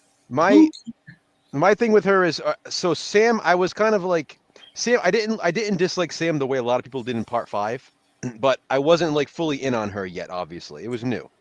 Jenna Ortega, I like just because she's Jenna Ortega. I don't know, she's a cute little thing, whatever, you know. So, and then Mason Gooding, I really like. I like him. You know, he's Cooper's son. He has a good presence to him. I loved him and Tara together in Part 6. I love what they were doing with them. I love that buildup. I love when he literally like tells them to run and he's getting stabbed by both of the by the twins. And it's just I just think it's one of the most badass scenes in Scream 6 because he's not even phased. He's literally there taking it, telling them to run. And then he obviously survives, which I think is really cool. I know people were pissed, but it's like that's the whole point, is that it was the unexpected. That's what Mindy said at the end. Like she kept expecting one of them to die and they all lived. Here's where Yep. here's why I say that I have no problem with people of different sexual persuasions. Hey Tim. Sorry, but we can put all the hot lesbians in movies we want. As long as I see them kissing other chicks, I'm good with that. I mean it's nothing against her. I'm just saying if I had but there has to be that Randy character if they're gonna keep that, if they're doing the meta formula of doing the reboot and but just remember Randy died in the second one, so she's already lasted longer than Randy. But who was that character? Well, yeah, technically by a half a movie. Yeah. But who was that character in part 4? There was 2 of them. Yep. One was a victim and one was the killer. Exactly. There has to be that character. Hey, Jay, thank you. But you still have it because you have Kirby. I love you, man. You still have Kirby now because Kirby came back in 6, so now you can get rid of Mindy. Yeah, but do you think Kirby was going to stick around? Or Yeah, was she was supposed to come back originally. Yeah. See now though, if these people are gone, so I was kind of worried. I was almost hoping they didn't do part 7 because with them all gone, I was like, well, what are they going to do to where are they going to go from there? And then but like I do say this, that if Kevin Williamson, he's not writing it, is he? He's not, but like I said, he's very, very involved in the script. Yeah, I think if anybody can pull it off, fixing or figuring out where to go from here, it's gonna be him. 100%. That's why I'm Kirby back. I love Kirby. I do too. I do too. And Hayden Panettiere is like, she was the Jenna Ortega of the 2010s. Hayden Panettiere in part 4, even with I didn't, as much as I didn't like her haircut, her personality makes her so attractive anyway. So I love that haircut. In part 4, it's like I don't even care. Like she's just such an awesome character that like how can you not like her? And she deserves the work. She hasn't been doing a lot, has she? No. But I think a lot of that's by choice. Yeah. I think a lot of it's not like she couldn't get roles. She can sing, she can act. I mean, she's hot. I mean they can easily bring her back in this. I mean, easily. Because of her role, because how she's a cop now, how she's FBI. Yeah. They could center it around Gail, Kirby, and Nev. I mean, Sydney and Mark, yeah. Sydney, But I don't know. I think the other college. I think what's the guy's name again, Jay or Joe? The core 4 guy, Mark. Oh, Chad. No, okay, yeah, Chad. I think they'll drop him if they don't have the others.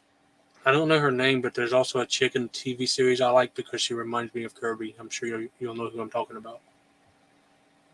She has short hair. I haven't seen the TV series. Oh, yeah. I want to. I'm trying to find them on DVD or Blu-ray. She's also in Hellfest. Yeah. Yeah. Brad. There was only the first season was the only one that was released, and it's out of print. It's like super expensive now. Yeah, I know. But didn't you get the rest of them by making them or whatever? I did. Yes. Yeah, I need to find a way to get the rest of them. I got to figure it out. And I heard a rumor that they were going to put them out, but I don't know.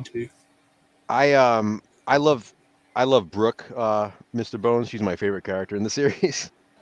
Yeah, but that's just because she's hot. Is that her real name, or was that her name in the show? Brooke in the show. She's like the popular blonde girl. Yeah. What do you mean, Brandon? Why do you think? Oh, I thought you was talking about the chick I was talking about that reminded me of Kirby. That's Audrey. Yeah. Why do you think that she was taken backwards? What do you mean by that? I didn't really feel that way, so that's why I'm asking. Because I think what he means is she said she wasn't going to write a book about the killers. And she was going to tell Dewey's story, and then in part 6, you find out that she did write a book about the killers. Well, like she told Dewey, it's what she told him in part 4. She told. What do you expect, Dewey? It's what I do. And that's what she told the girls. She said someone was going to write a book on it. So. Yeah, so I fully expected that from Gail. And what's really funny is Sydney. It doesn't bother Sydney anymore. Sydney just takes, hey, that's Gail. The person I think they did dirty was Dewey. Dewey, you know, and I know some people loved it that Dewey was killed. They thought, Shit, like not Eric me. thought he should have been killed years ago. I But all Dewey right, here's was the thing. Like I love Dewey, and not that I wanted him to die, but I felt like one of the big characters needed to die. And yeah, but I They still coulda think took it should Gale. have been. I think it should have been Sydney, but I don't think it should have been Sydney in part 5. I think it should have been Sydney in part 4. well, Sydney has one of those contracts that she can't be killed, so she's not Yeah. going anywhere. Yeah, but 'cause Here's the I thing, don't though. know. See, now the thing with Gale being in the 6, Gale is the only female character to be in 6 consecutive horror movie films of You the really same think she's franchise. going to sit the next one out? She already said she's coming back. Yeah, I mean, so she'll be in 7. I mean, So that's what I'm saying. So now I kind of feel like, well, now I want to just keep it going. I want to see how long she can go. but I'll say this: I've never understood why people thought she was good looking. I don't think she's hot. I never have. Never have. Depends what she's in. She's like anorexic. She was prettier when she was younger. Yeah. She's Right. not looking so pretty in the latest Screams. I didn't even think she was that good looking in the originals, like at all. I think she was pretty I good. didn't think she was good. Was she in Friends or something too? Yeah, Or no, she was no, prettier no. in Friends, and I didn't think she was good looking. she in had that. a show I like called Cougar Town. Cougar Town. Yeah. Yeah, Okay, babe.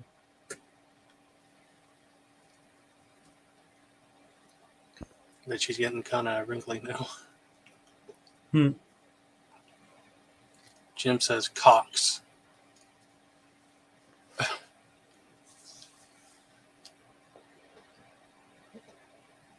You know, what's funny is in Scary Movie, you know, the spoof movie, not the other Scary Movie. Yeah.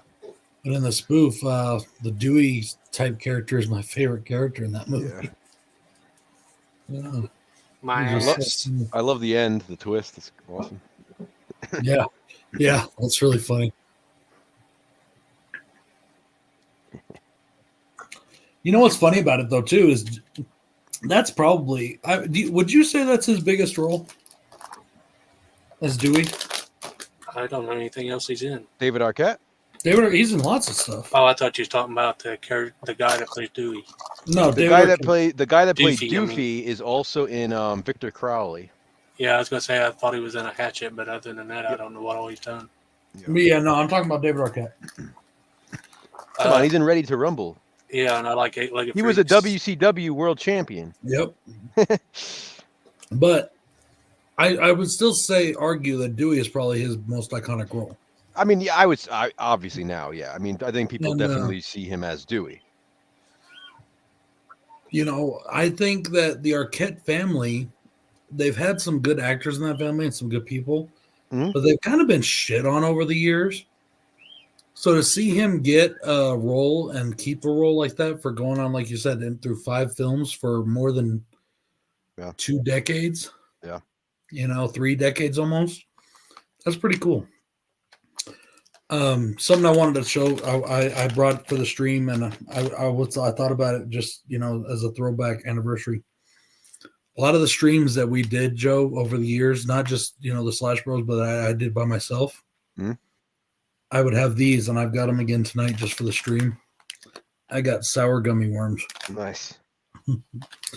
and it's funny too. If you think back to some of those Slash Bros streams, like 8 out of every 10, like when I would get home from work on Friday, it would be the night my wife was making burritos. Yep.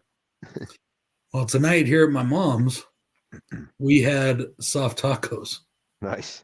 which is basically the same way because I do my burrito recipe that my wife does was based off my mom's. I actually had a burrito bowl for dinner. Huh.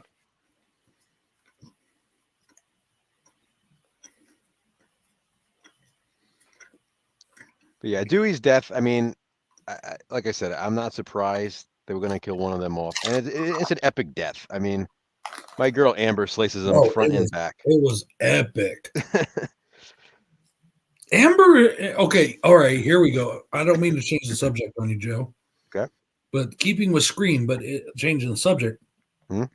People shit all over, what's his name? Marcus, Mario, whatever, in part 3. Roman? Roman, thank you. Yep. People shit all over him. They shit Well, on him Like, hold on. Here's the thing. In Scream, I will say this. In the Scream, it's one of those things where the whiners whine the loudest because, and like the actual Scream fan groups and stuff on Facebook, and I'm in a ton of them. On I'm not. all of the polls, and there are a lot of people polls, Roman always wins as the best Ghostface. So Really? yeah, people, because he did it all himself, and it's like one of those things where it's like, I don't think I put him as the best, but he's definitely up there. I mean, he's my favorite, and with the exception of one of the Ghostface in the Scream TV series, or one of the killers in the Scream TV series, Roman is my second favorite in the entire franchise, and my favorite Ghostface in the movies. Now, are the Scream okay? And I'm not talking about like what we think. I'm talking about technically. Yeah. Are the Scream series as part of the franchise, or are they just licensed? So they're, how can I explain this? I know they're not part of the continuity. They're not part of the timeline, but there's nothing to insinuate that they're not part of the same universe. Okay. Because at one point they did hope to connect them, because like seasons 1 and season 2 take place in Louisiana. So it's obviously it's not Woodsboro.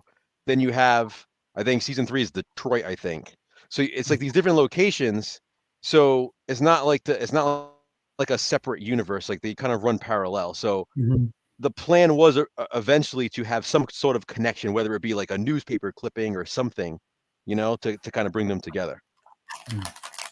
So, but going back to my question then, who, in your guys' opinion, because I'm going to tell you right now, mine is Amber. Who is the worst of the ghost faces? Well, Amber is my second favorite, so that's definitely not her. I don't like her, especially when that whole scene where she runs out there pretending like she's the victim and Gail and them try to shoot her. I love it. I thought she was so transparent. You could see that she was going to be the ghost face. The thing with Amber is this, okay? She has every kill in Scream 5 is hers. Okay. Number 2, she kills not one but 2 legacy characters because she also kills Sheriff Hicks, who was in part 4. So she's considered legacy. So, and she, isn't a legacy character just being from the one right before? Well, yeah. I mean, Randy would be her legacy character, and he was only in the one before. Okay. All right. So Hicks, she kills Hicks, and she kills Dewey, which is the biggest kill in the entire franchise. And she does it in a brutal, brutal fashion. And honestly, I just think I have like a super crush on her. So, I've heard people say they thought the Ghostface that killed Dewey looked too big to be Amber. But people say that and everything. I mean, it's like stuntman probably. Exactly. Wes Craven said, and when he was still alive, that he specifically made the stuntmen the same height because he wants people to not view that as like a clue of who the killers could be. So they stuck with that in 5 and 6. They just kept the stuntmen the same height, because if not, you would have known, like when if Emma Roberts had the ghost face costume on, you would know these things, obviously. Right. I mean, even Nancy Loomis in part 2, you would know that it was, friggin' Jackie from Roseanne killing Randy. Right.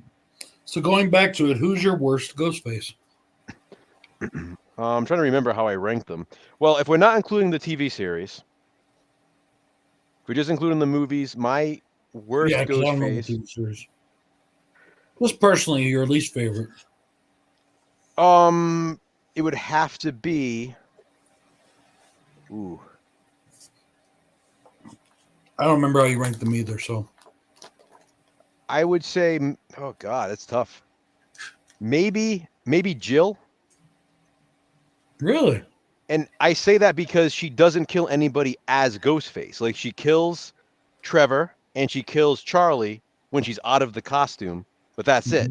Charlie does all the work. It's kind of like, and now I know the same thing can be said for Richie with Amber. Richie has Amber do all the work, but I just like Richie's character. I think he's funny. Yeah. I felt bad for Charlie. Richie was the one that, okay. Richie's part 5. Right. What I liked about is Richie was the obvious ghost face. He was the one that you thought that definitely had to be Ghostface. Yeah. But because he was the boyfriend and he's the obvious suspect, I love how he says, "I know, it sucks, it's me." Like when she realizes it's him, obviously at the end when he stabs her. I think that's a cool line because it's like it's self-aware. It knows that people are going to think that it's him. I But like with when he said, Amber- "What about my ending?" or whatever the hell he with says. Amber- I think they were the easiest to guess because with Amber, she telegraphed that she was Ghostface with the way she acted it. She also Yeah. has a bruise on her from when Tara closed the door on in the beginning, and it's Mhm. obvious through the whole movie, which I love because it's just one of those things where it's right in front of your face. Right. And but this is why the genius of Scream for me, and you know me, I'm like, this is like one of those franchises I dissect so much. Mhm. In the first movie, well, first of all, the parallel is Amber lives in Stu's house. Amber is the killer. It's the same way Stu was the killer. Richie Mhm. is the boyfriend, the same way Billy was the boyfriend in The Killers. So 5 mimics the first Scream. Now with Amber, through the whole movie, she has a bruise from where Tara crushed her with the door. Right. Stu, after Sydney hits him with the phone, he is Mhm. literally in Tatum's locker mirror, looking at his forehead, checking his forehead from where Sydney hit him with the phone. It's right there in front of our faces, and it's the same thing they did with Amber. And it's just brilliant because many of us, not everybody, but many of us still fell for it to some extent. You know, because we were still guessing: is it Amber or is it not? Is it somebody else? Is it, you know, what are they doing here? Are they going to pull the rug from underneath us and not have it be her? What And do you that's guys what think of a few channels wanting Stu to come back? I think that's stupid because it would make no sense. We I'm know on the he's opposite. dead. I think they need to, because But what? I- Wait, what do you mean come back? Like come back and like he did in part 3 and like on a video? Oh, they want to Or, like, pretend like he actually do didn't even that, die like- from a TV on his head. Yeah, yeah. They That want him to doesn't be make the any main sense. He Ghostface. was obviously dead. He's Well, obviously dead. remember the reason why this even started was because Kevin Williamson's original script for 3 had Stu in charge of it. Stu was meant to be in part 3, so he was never intended to be dead after 1. So that's why all of this started, was because Kevin Williamson's original script, again, before the shootings and stuff to Columbine, they had to change everything because originally it was Stu leading the Ghostface cult in part 3. I'm just saying, one of those old school TVs back in the day, you ain't surviving that thing falling on your head the way it did.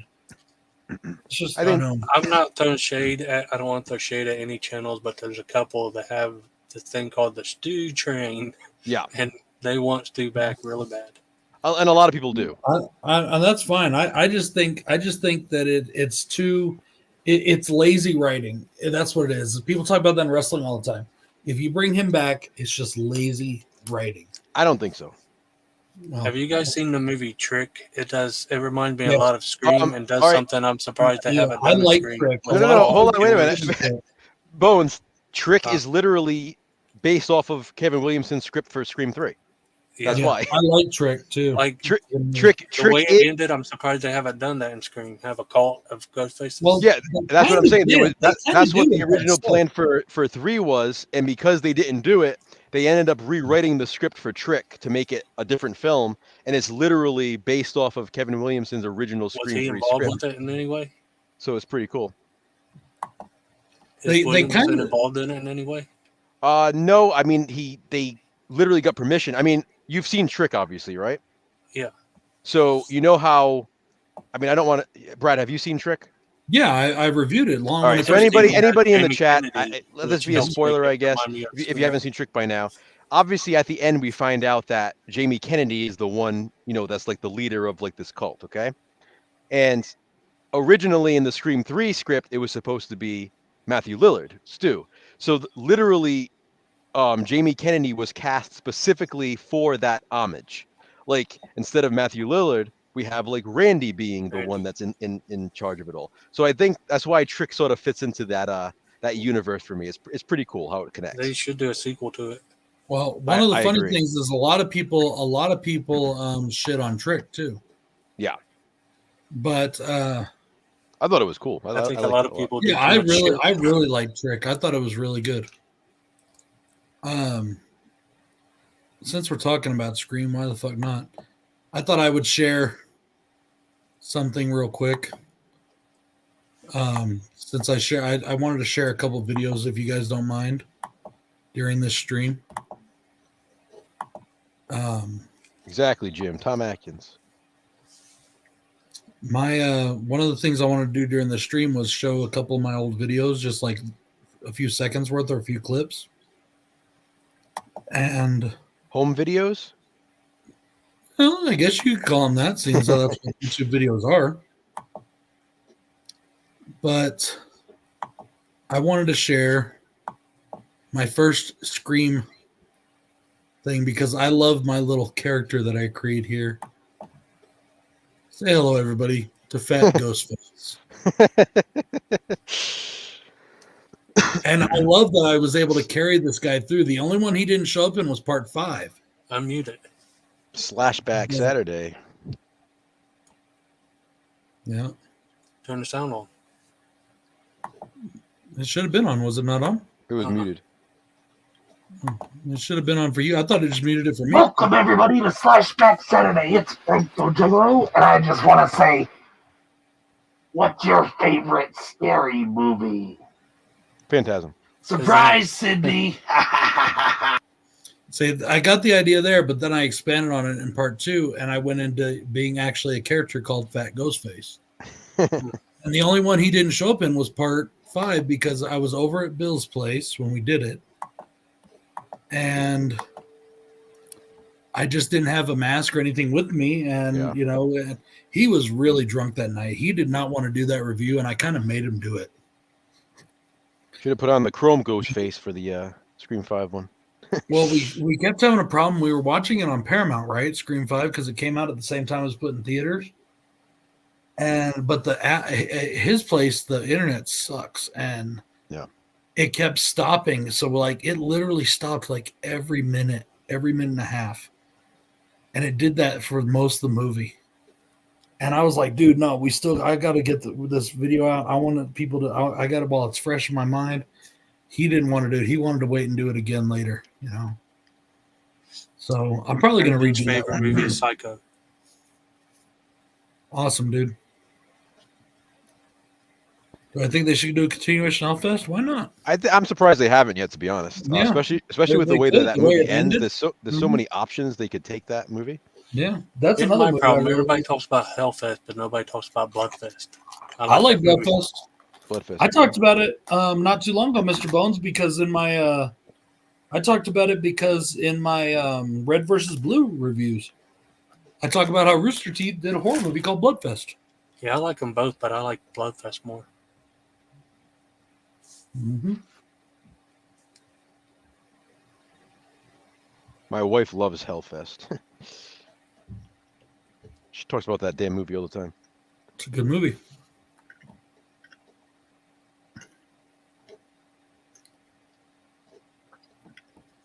There's one more thing I wanted to show Joe, especially while you're here, because I don't know how long you'll stick around. Are you kicking me out? Nope, not at all. But you know, you're over there on the East Coast, so I don't know how long you'll be here. So there's one more thing I wanted to show while I got you here. Okay. Because what time is it where you're at, Joe? It's almost 11. What time is it where you're at, Brad? It is almost 9. You're on like Tochi time. Yeah. Yeah, something like that.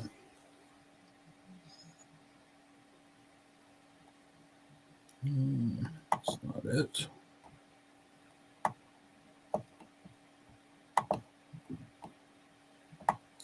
Yeah, she's north of me, way north.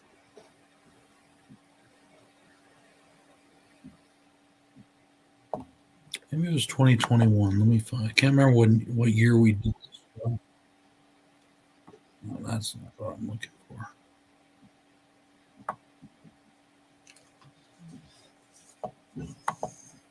I'm not good with time zones, but Echo and Wes are always hours ahead of me too. Where are you at, Bones? Ohio. Okay.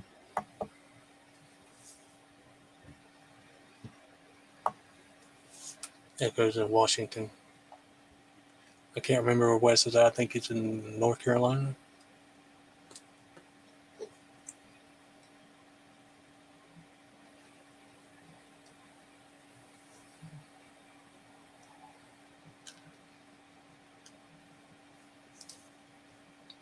Yeah, Hobbs is in a more known Ohio and Dayton. I'm in an unknown shithole called Portsmouth. We had like no stores. All we had was Walmart and Kmart. Kmart went out of business, so now all I have is Walmart. Which is why I always hated seeing people say, here's the new Best Buy exclusive, the new Target exclusive. It's like, well, good for you, because I don't have none of that shit. Most of the time, I had to have to order it off the internet because even though we have those in Albuquerque, we never had them. They never got that shit. Yeah. Now Walmart's getting all these fancy steelbook sections, but ours still isn't because our Walmart sucks. I guess they're taking up the slack from Best Buy and Target and getting all these fancy steelbooks. Yeah, actually, from Best Buy, Walmart said once Best Buy stopped the physical media, they would start doing the steelbooks. It's a smart thing for them to do to make money, but ours has always sucked, so they're not getting nothing. Well, they're charging a pretty penny for them too, because that one I bought, the Leprechaun, was $40. Right, that's another problem if you're poor. It's close to 40 on almost all of them. Some of them are okay. I mean, some of them are like 20 or so. I mean, yeah, I've seen in a video that Little Monsters is 20, but most of them is like 36 and shit. One I think we're supposed to have I want is the Fright Night 4K Steelbook. But I don't think my store's going to get any of those.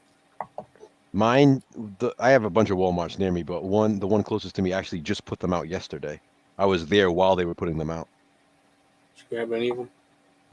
I didn't get any of them, but I finally found it. That's good news. That's good news, I would say, for you, because this Walmart near me has a really crap section, and it's really, really small for physical media, and they got them. So yeah, mine would have to change their mind and decide to push shit out though, because mine recently knocked our shit down to like 2 little shelves. I finally found it, Joe.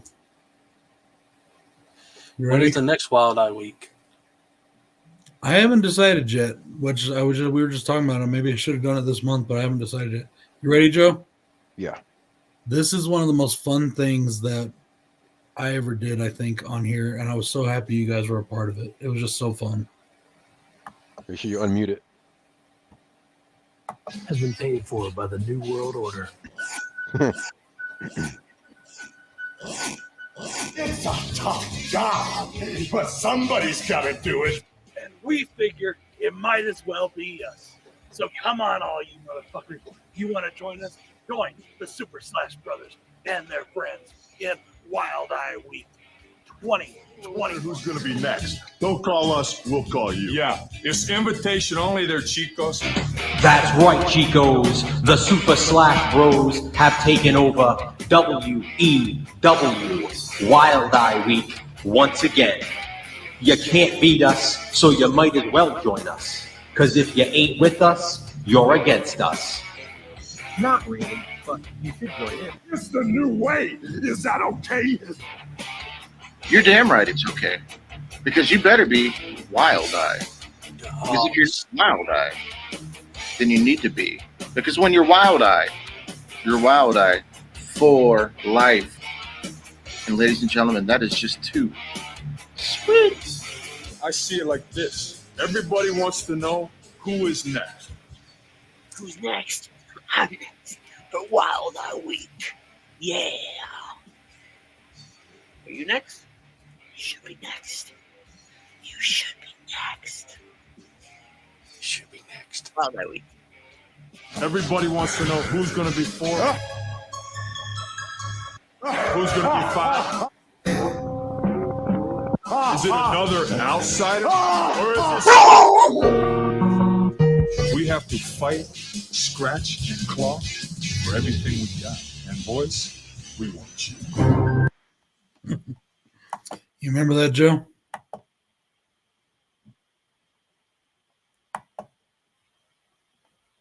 Joe, you there?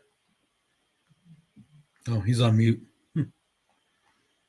Then we did the Halloween one too with the trick-or-treating. Yeah, that one was awesome too. I was trying to find that one too, but that NWO one I just loved because you know I am with wrestling, and it was just so much fun to pretend to be in that commercial kind of deal. You know what I mean? The Halloween one was fun for me because I directed my wife the whole time because she had to be the trick-or-treater coming to the door. I'm gonna find that one too. Hang on, I'm gonna find that one too.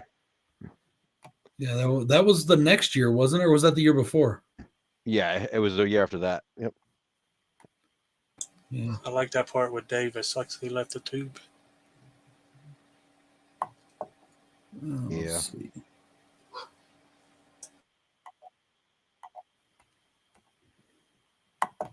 Well, you know, he's got his reasons, and that's all. You know, it is what it is. We still talk to him all the time. Yeah, almost every day we pretty much talk. Like, I try to. Sometimes I just don't. You know, but that's just that's my biggest flaw as far as my personality. Period. Is even if I mean to talk to people a lot, I just, I you know, I'll start out the day saying, okay, I'm going to call my dad today, or I need to call dad later, or whatever. Yeah. And then I'll just get busy and I don't, you know, and sometimes that can go for a long time and I hate it, but it does. I don't mean for it to go that way. That's just the way it does, you know? So,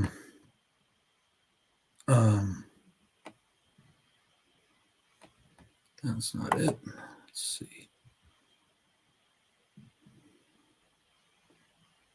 No, that's not the one. That's the one where we did where we passed the movies to one another. Remember that? yeah. So that wasn't it might have been the year before that one. Let me try the year before. I think that the Halloween was the last one we did. Was Halloween the last time we did one? Yep. Because Jay didn't do the Wild Eye Week last year, so it must have been maybe it was the year before. It was. Was it COVID? It wasn't COVID year, right? That wasn't 2020. No, it had to be around October because it was a trick or treating thing. Yeah, that's right. That's right. And I think it's because remember sometimes we did Wild Eye Weeks twice. We did like earlier in the year and then later in the year, so it might be the same year. I wanted to do that again, but it's just like the way life has been. It got to be too hectic to do it. So I bet it's got to be this one, the Wild Eye Week, November 2021, because that was like it was like the day right after Halloween, wasn't it? We started, or like if I remember. It would probably be around there. It had to.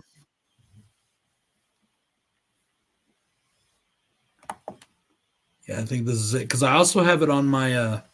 I have this on my short and original films because you know of stuff that because like you said, you directed your wife and I kind of told people what I wanted for this one, and then put it all together and all. Yeah. So I actually put this one in my shorts and original scripts thing because I was pretty proud of it, you know.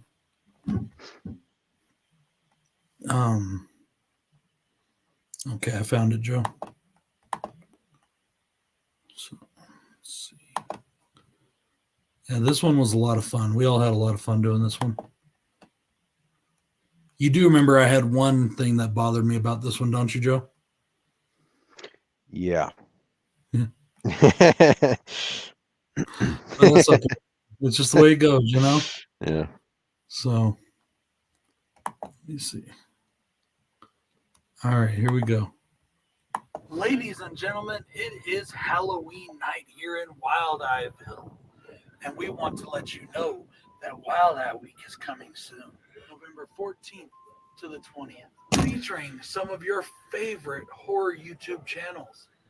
Guys, it's going to be a fun Wild Eye Week, but until then, let's give out some treats to some unsuspecting trick-or-treaters. This is Bronco Juggalo saying, tune into Wild Eye Week.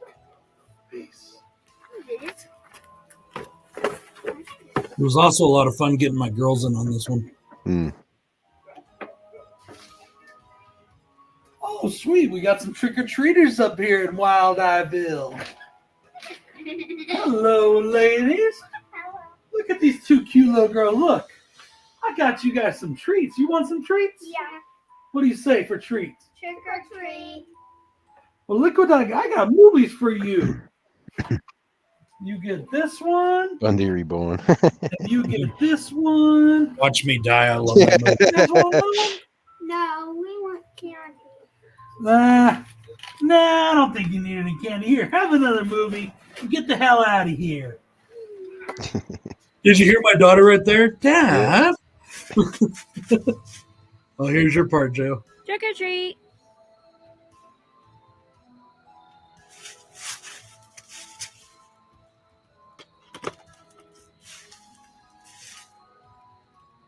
And I'm sorry I had to cut a lot of the walk up to the thing, Joe. I still have that somewhere.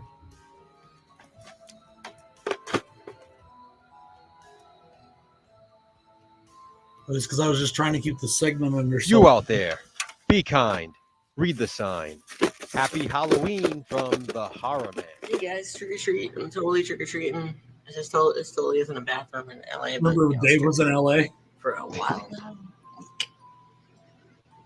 Trick or treat. I got something for you, kitty. Oh, sweet. I did that at my office. So, you lovely kids there want to trick or treating for candy and all the other nice stuff, I got something even better for you. Wild-eyed videos, yes. What else? What are you talking about? Candy! What candy?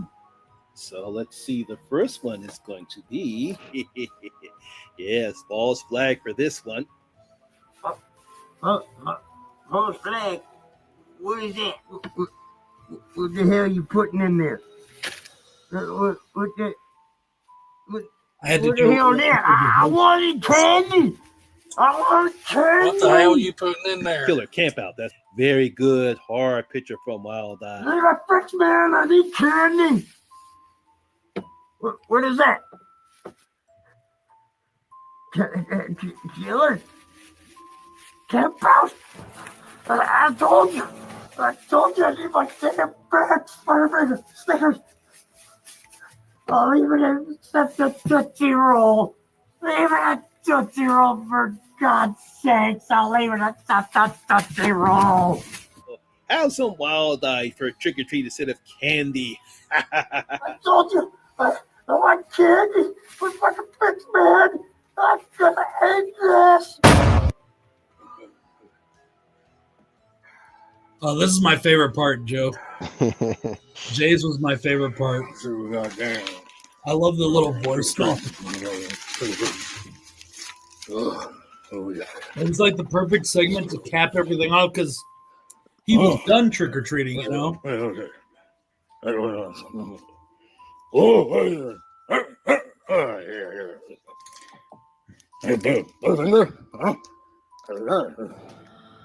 Ooh. What's this? Love that movie, by the way. Me too. Wild Eye? Hey, Casey.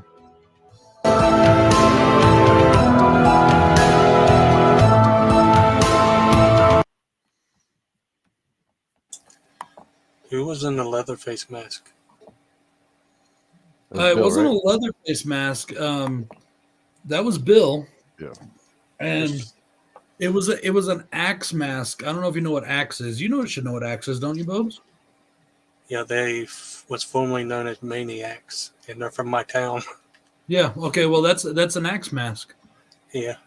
He's a fan. He was a fan of Axe before they ever joined MNE. He's always liked them. Yeah, they used to be named Maniacs with space between MA and shit. One of them's name is Mario. I used to talk to him on Messenger, and they're from my town. Nice. Mario and Food Stamp, and now there's a third one. I don't know who it is. Hey, Casey. Thanks, bud.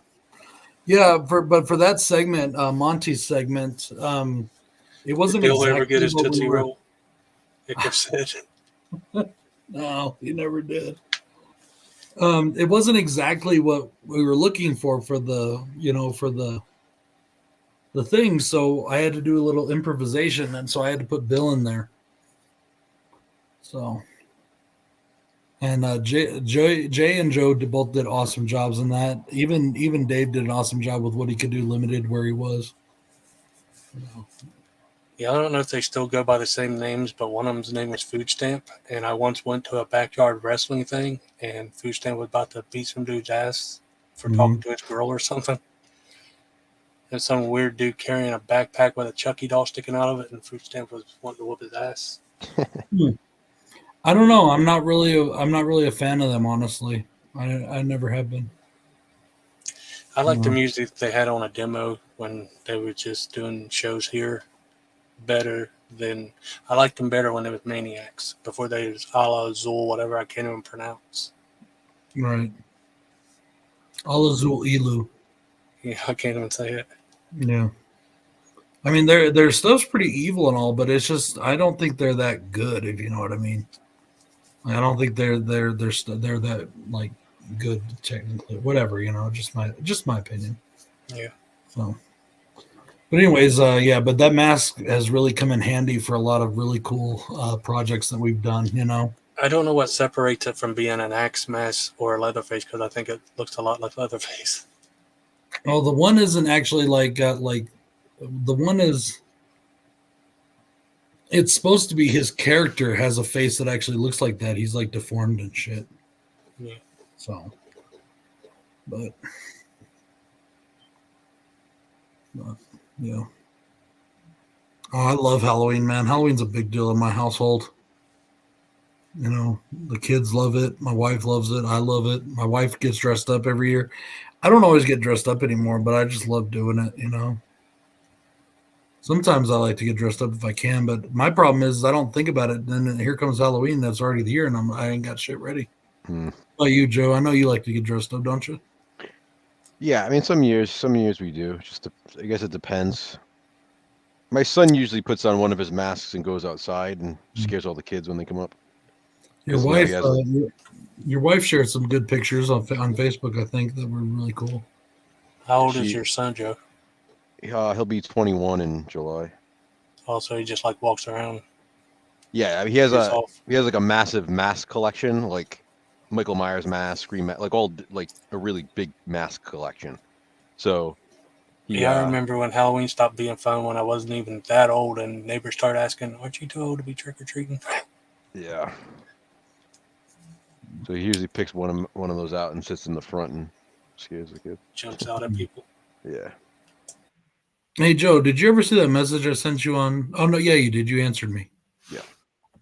I wonder if Jason did. I meant to say, hey, Jay, check your thing, but he didn't. He didn't check it. That's okay. I think that person was trying to start shit. Yeah. The things that were being asked, you know what I mean? Yeah. So, why are we talking about that, Because these people can't help themselves. Yeah. Well, the reason I asked is because now I can't find them. Yeah. I was going to check out the channel and see what it was all about or whatever. But I went back to look and I can't find the comments. So I thought maybe you or Jay did that because I didn't do it. No, I didn't. So, because you guys are the only two I didn't even think of it, to be honest. I just. Yeah.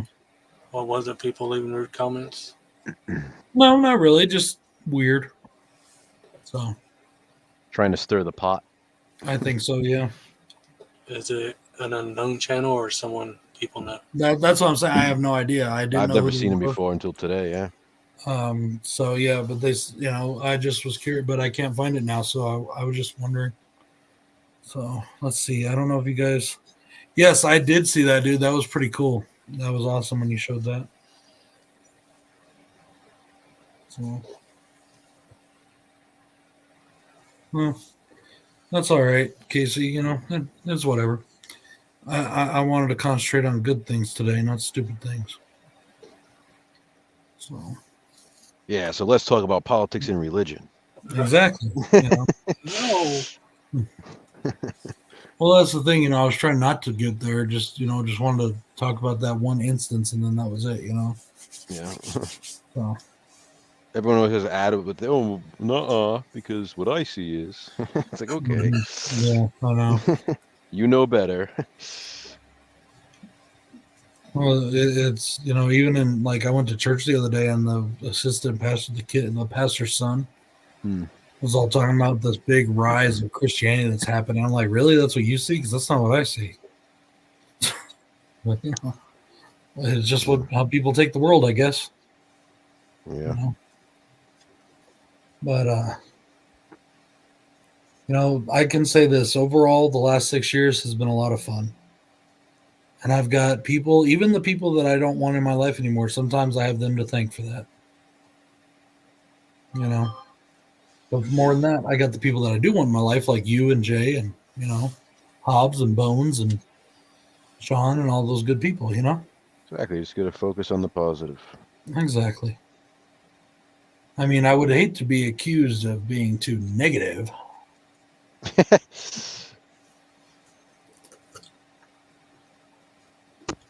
No, it is. It's crazy. Like YouTube's crazy. There's always going to be bad people, but then, then you sometimes you meet like some true friends. I mean, told you, I mean, I've had YouTube friends literally at my wedding. I mean, people that I literally met on YouTube.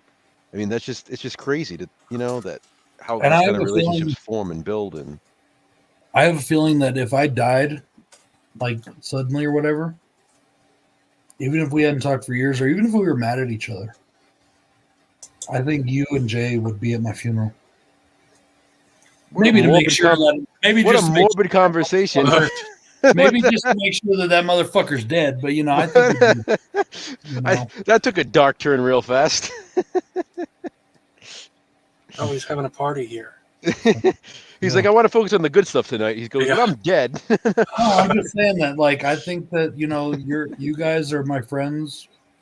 We don't always agree. We've had differences and issues, at times, but we've always worked it between the three of us. And I think that even if we were mad at each other or whatever, we would be there for each other.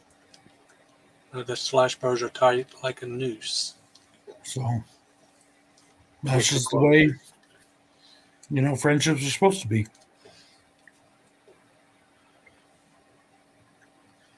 I hope we offended my wife. Yeah, because she's going to be the one who has to tell us that you die. Well, I'm sure. I've got a video set to go up on the instant of my death. It's tied to my, it's. What are you gonna tap the go live video as you're dying? No, it's set to go if I flatline. He's like John Kramer over here. He's got it ready to go. Yeah, exactly.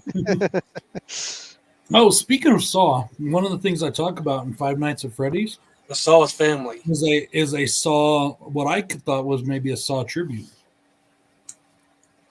You know what I'm talking about, Joe? Say that again. One of the things I talk about in the Five Nights at Freddy's video, is what I consider maybe a Saw tribute. That's in that movie. Oh, okay, yeah. Yeah, I thought that was pretty cool. That was one of my favorite parts.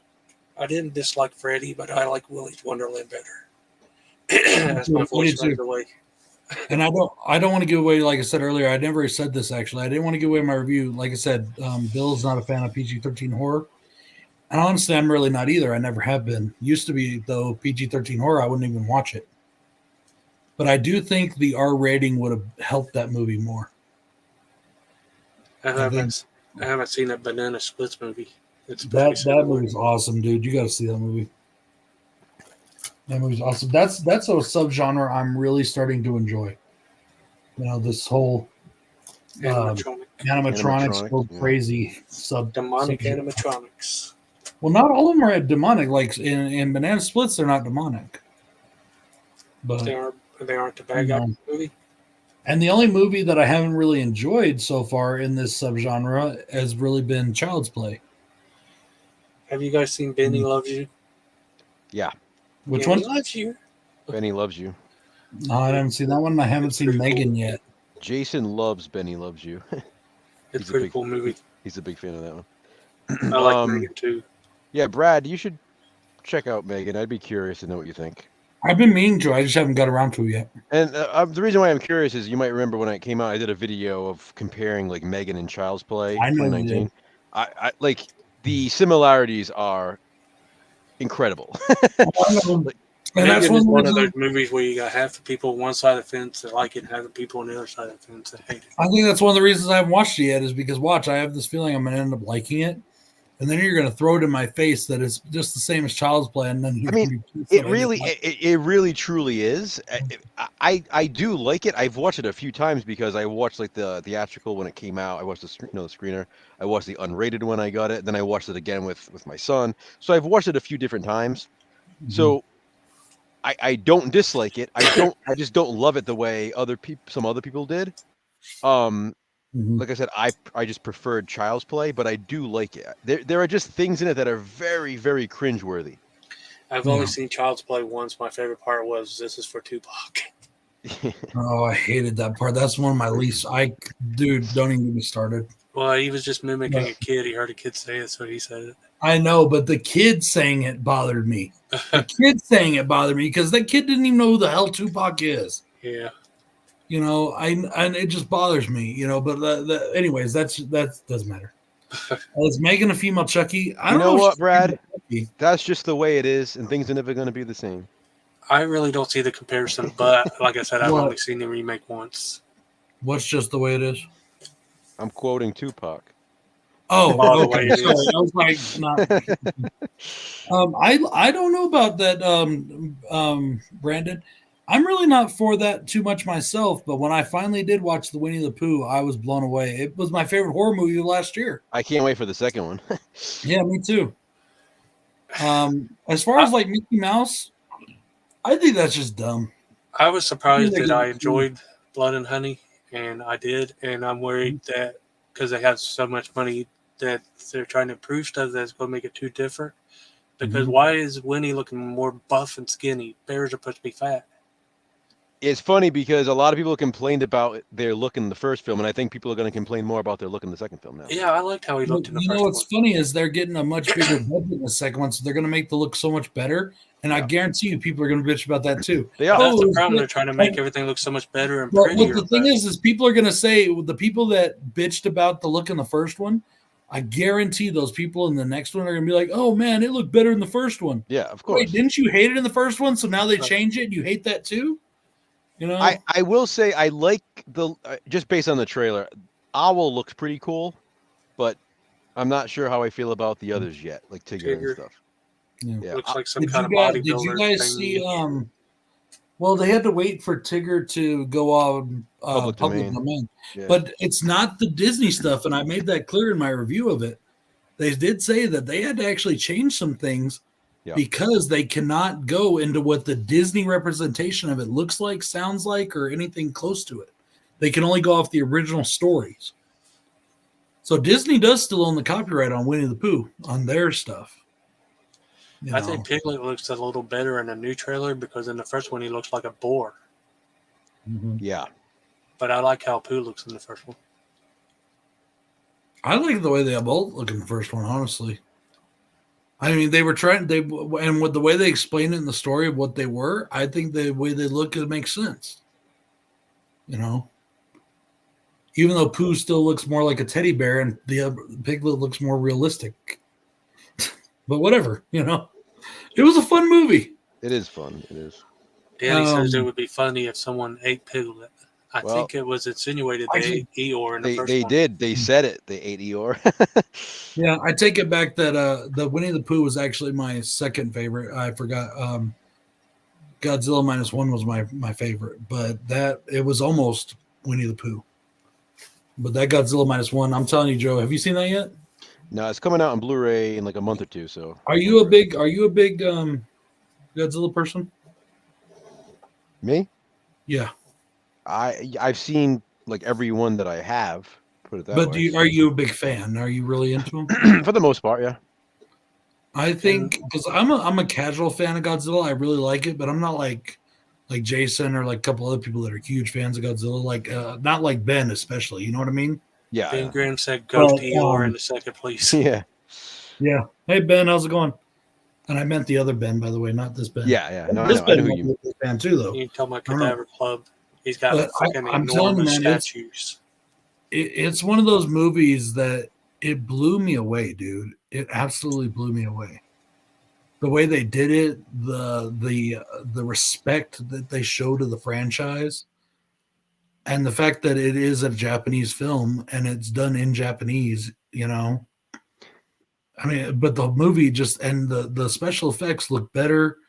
I know with the way they're going with the new ones on the American ones, how it's more kind of like action, fun, adventure type, kind of silly, those, almost though. like they They're did with the. fun. Oh, I do too. I do too. Don't get me wrong. Don't get me wrong. Because Kong was one of my favorites. Kong of Skull Island. That's one of my favorites of all time within that genre. You know.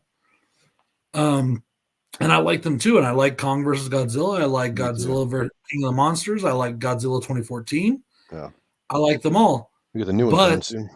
That one, the new one, the Japanese, the Toho one, yeah. It was a low budget special effects movie, and it became this huge freaking movie that's just it doesn't look low budget though. You can't tell that it's low budget. I mean, Godzilla looks amazing, you know. Yeah. Everything in that movie just blew me away, and I think you're going to really enjoy it. It's too bad Even that if they you're need not- they need the really shitty English dubbing though. I mean, that's the best part. Oh, they will do. They did do a really. They will do that probably. I hope so. That'd be funny. I mean, they also. But I liked watching it. But I've always been that way when it comes to foreign films. I prefer watching the original language. You know. No, I do too. I'm just saying because Godzilla, it has that. Mhm. you Yeah. know, that thing. Yeah, I know what you mean. The old school crappy dubbing. Yeah. Yeah, exactly. They even did that in. And do you remember the dubbing in what was it at the end of Jack Frost 2? Yeah. They did that at the end of Jack Frost 2. Yeah. Dubbing, But yeah, it's definitely dubbing my favorite cracks me Godzilla up. movie. Dubbing cracks me up sometimes. We watched Bloody Moon recently again, and the dubbing in that, man, is my yeah. God. Yeah, that's like it's such a good slasher, but like the dubbing is just over the top. What was the Killer Santa movie I watched for 12 Days of Christmas this year where it's Christmas Cruelty. Oh yeah. That one, the dubbing is the same way. You could just tell that's not what they're saying. And then the subtitle. No, actually, I'm sorry, not the dub. The sub. Well, there is some parts where they switch to English. Mm-hmm. And you can tell it's just off, Yeah. But like the subtitles, you can tell that's not what they're even talking about anymore, But yeah, it's just. But yeah, I really enjoyed the Winnie the Pooh. Another one, I don't know if you guys watched it yet, was the Mean One. I haven't seen it There yet. is a Blu-ray for it, but the Blu-ray is like $45. Yeah. And I really want it, but it's expensive, man. So I actually bought it on Amazon Prime. So it's a stream or I but I bought it where it's like, The Blu-ray's made on demand too, which is crazy that it's that expensive. the Blu-ray's made on demand because you can buy it off Walmart.com. Yep, it's a made on demand release. Really, I didn't know that. Yeah, it's really expensive, and That's why it's not. That's why it wasn't in stores and stuff too, like when it first came out. But that was a good one too. I enjoyed that one, and I love the Jim Carrey Grinch. And they even said they tried not to base it off the Jim Carrey Grinch, but the costume looks a lot like it, and they did some things that were definitely based off it, and some that were based off the original. But I really enjoyed that one too. It was a fun movie. How much did you say it was going for? It's like $45 or something. I don't remember exactly. That's pretty expensive though. Yeah, the cheapest one I see is 32. Okay. Yeah. But yeah, you bought it for 20? You must have got it before I did, Brandon, because I couldn't find it. Oh yeah, there's another one in the animatronics Gone Haywire. Christmas Bloody Christmas. Yeah. That was a great movie too. I love that movie. Me too. That was so much fun. Santa. Yep. Yeah, that was a lot of fun, that movie. Yeah. Yeah, I'm really enjoying that subgenre. What about you, Joe? Yeah, in fact, Bloody Christmas is probably my favorite of that subgenre. Really? I don't know if it's my favorite of that subgenre, but it's definitely my favorite Christmas one of it. I don't remember the number, but Mr. Dan did a stream watch along and counted how many fucks was in it one night. Oh, dude. Yeah, I remember that. Most of them are from her too. I mean, she was awesome. Yeah, she's awesome. And it's like back when I reviewed the Goreface Killer, or the Cockface Killer as he's called. Yeah. How many I put the cock meter in, how many times I said the word cock. Yeah. Oh, that was a fun review to do because my first one got banned. I had to redo the whole thing. Now the best is still Sky fucking Walker. Oh yes, dude, we gotta watch that again. We need to watch that again soon. Man, I love that movie. Me too. Still love that movie. What movie was that? What did you think of the other movies? That's Morbid. Yeah. I remember. What did you think of his other I heard films? you and Jason talk about it. Oh, it's great. Yeah, we all watched it together, Bones, on a stream one night. We watched Morbid and we also watched Screwdriver. That one's great, we watched Screwdriver. I like Screwdriver. I haven't watched what is that, Door 5 of the 5 Doors to Hell or something? Yeah. Yeah, a lot of times I'll go through you guys' past yet. reviews to pick out stuff that I hadn't seen when we They're do doing Wild a Eye Street Week. Trash remake. Nice. Yeah, I heard about that, Ben. I did hear about Morbid's a good one, Bones. You should check that one out. Yeah, it's Oh, awesome. I did. I think I did the last Wild Eye week because I watched did you? George and Jason's reviews. Nice. It's so. Oh, you didn't watch mine? Fuck you too, bro. It's one of those so bad it's good movies. Exactly. And it wasn't done to be serious though. They weren't. You know, you could tell they weren't having. They were just having fun, and it was awesome. That's what I probably hate. seen that you had reviewed it too. I just go through all you guys' reviews because I know you guys do a lot of Wild Eye. I'm teasing you, Bones. I'm just teasing you. Yeah, like I said, I mentioned earlier, this month for my monthly theme Thursday, I'm doing all visual vengeance. So I got a lot. Which of those. sucks that you already did Bloody Christmas, because to me, that is like the ultimate visual vengeance. It's exactly what they made the visual vengeance line for. I got four left I need to review, but I kind of am taking a step back, kind of burn out on doing reviews. I'm having fun right now doing the movie, the Meat Hook Massacre films. I need to do Replicator, Lichen Colony, Scream Queen, and Wrong Door. All the others I've done. I did a Wrong Door, obviously. That was my first review this month. And then I have Replicator coming later this month. Yeah, I got to do Wrong Door. I haven't done that one yet. And Replicator, I want to get. That looks like so much fun. It is. But the thing about those kind of movies, and that's what bothers me. Good night, Danny. When people trash those movies that don't understand them, they were low-budget movies, yes, but they weren't made to be serious fucking Oscar-winning horror films. They were made for fun. And what's funny to me is back in the day, like when we all went to the video store, a lot of the movies that we rented were the same way. They really were. I mean, back then there was so many slasher films or horror films that were made for low budgets that weren't meant to win any awards. Yeah. But it's like now when they're released now, people have a problem with them. Like something like Replicator, it's an older movie, you know, The Wrong Door. Like these movies were made back then. They just didn't get like a wide release. So they're getting their flowers now. Exactly. And they're so much fun. I mean, The Wrong Door, I just happen to have that VHS, which is like insanely rare, but people never got to see that movie until Visual Vengeance released it, because it's not like it was streaming anywhere until Visual Vengeance picked it up. You know, Lichen Colony didn't get to be watched unless people saw it on the laugh tracks. Yeah. So it's, you know, that's why I picked Visual Vengeance. I think it's a cool company to highlight. Yeah, and they do some really cool releases, even and the stuff they give you, like I said with Lichen Colony, that movie sucked, but at least it did for me. But when you watch the laugh tracks version, and you get all the extras that come with the movie, it's totally worth the purchase. You know, it's awesome. What movie was it that came with came with a condom? Can't remember what it was. That was Necrophiles. Necrophiles. Yeah. I have the condom. Yeah.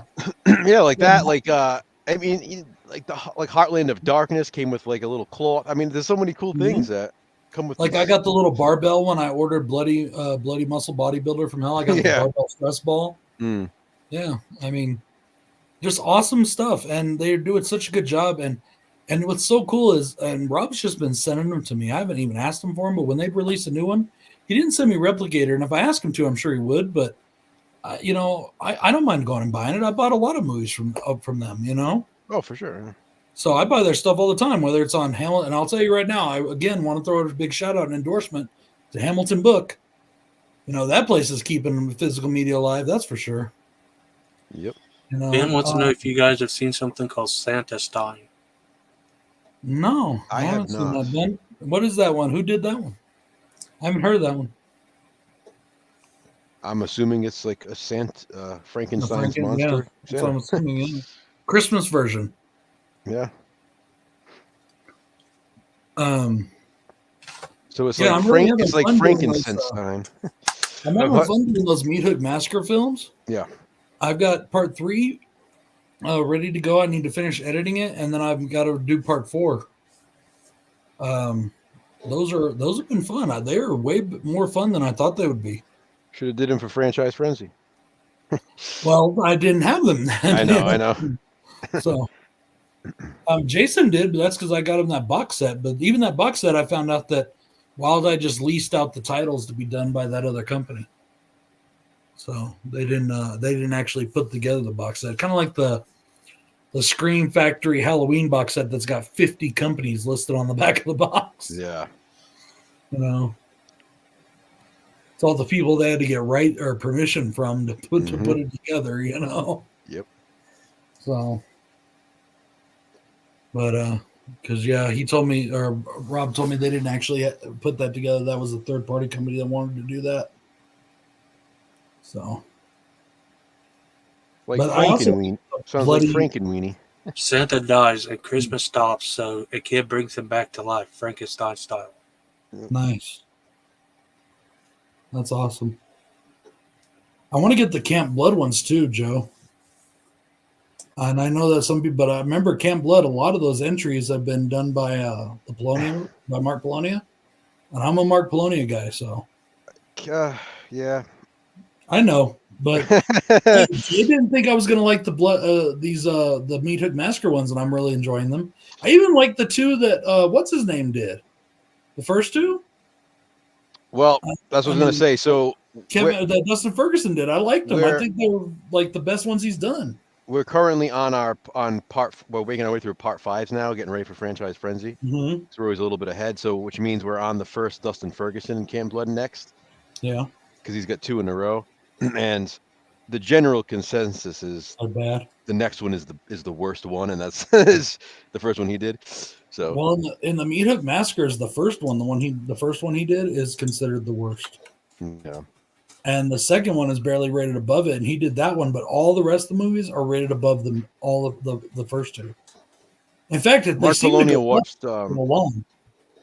We for Camp Blood, the 4th Camp Blood. Mark Polonia did that one. We watched that one already. Yeah, you did a couple of them. The so far that part 3 is the best one. 3 is easily the best. Well, I told you I regret not putting more franchises in now. But I really did. You know, It's when fun. you first presented it, dude, I know you said you were doing, how many you were doing. Yeah. You kept changing it. I still thought you were nuts, you know. But it really did feel like it was one of those tasks that was just going to be too much if you put too many in.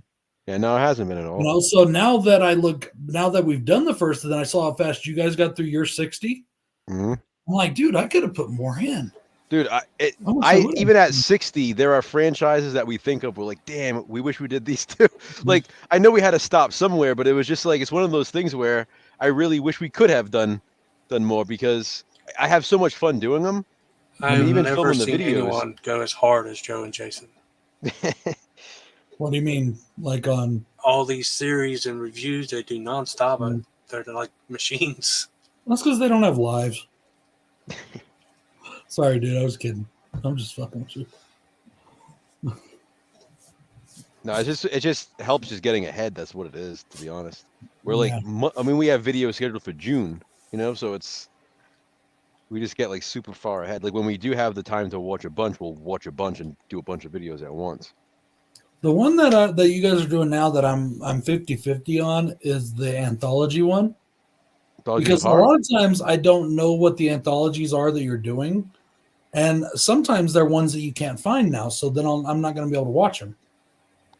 Yeah, I mean, that's kind of the point. We wanted to be able to talk about anthologies that other people aren't talking about, you know? Well, I know, but I mean, I would like to watch them, and I don't think I'll get to watch them, you know? Yeah. So I'm like, but sometimes you do stuff that I did see. Yeah, I mean, we throw in Tales from the Crypt and Dark Side or whatever. You know, well, like the one you did last time. I don't remember what the series was it was on, but I remember watching it. Yeah, Nightmares and Dreamscapes. Yes. Well, okay, yes, that one, but not that one. Battleground, I did. Maybe it was like 2 weeks ago then. It was like an HBO one or something. And I don't remember what it was, but I remember watching the episode that you did. I told you I don't remember what one it was. I know you talked about Battleground. Yes, that one for sure. No, Nightmares and Dreamscapes. I know that one. Yeah. Yeah. But no, it was a few weeks ago you did one maybe, and I don't remember. I told you I had completely forgotten about watching it until you brought it up again, you know? Yeah, I can't remember which one it was. Websites, I guess they're called illegal websites. You could probably find the movies they're watching on there. It's possible, but it's just like, you know, when you see stuff like that, you're like, huh, this looks interesting. I want to check it out. And then I like that you also did one that was more, and see, you did the series Nightmares and Dreamscapes. Would you put is this only series, or would you put like the Nightmares and Dreamscapes film in there as well? No, or anthologies of horror is only going to be TV horror series. Okay. All right. So like the original the original Twilight Zone, no, not Twilight Zone. Tales from the Dark It's Side. Tales no, from the it's on Scream Factory released them. Creep Show? There's the movie. No, not the movie, not Creep Show. There was the movie. Goddamn, we all know the movie. We've all seen it. Oh, they did it on their TV terror series. Oh crap! I don't remember. Never mind. I'd have to go home and pull it out the shelf and look at it. And I love that you did one from The Hitcher. Yeah. The Hitchhiker. Yeah. I have that sitting on my shelf right now. Now it's only got the 8 episodes on it because that's all they released. But I watched that when I was a kid. Did you say there's a Nightmare and Dreamscapes movie? Yeah, you didn't know that? I got the series. I didn't know there was a movie. Yeah, it's on. There's a 4. It's on one of those Stephen King 4-packs. Huh.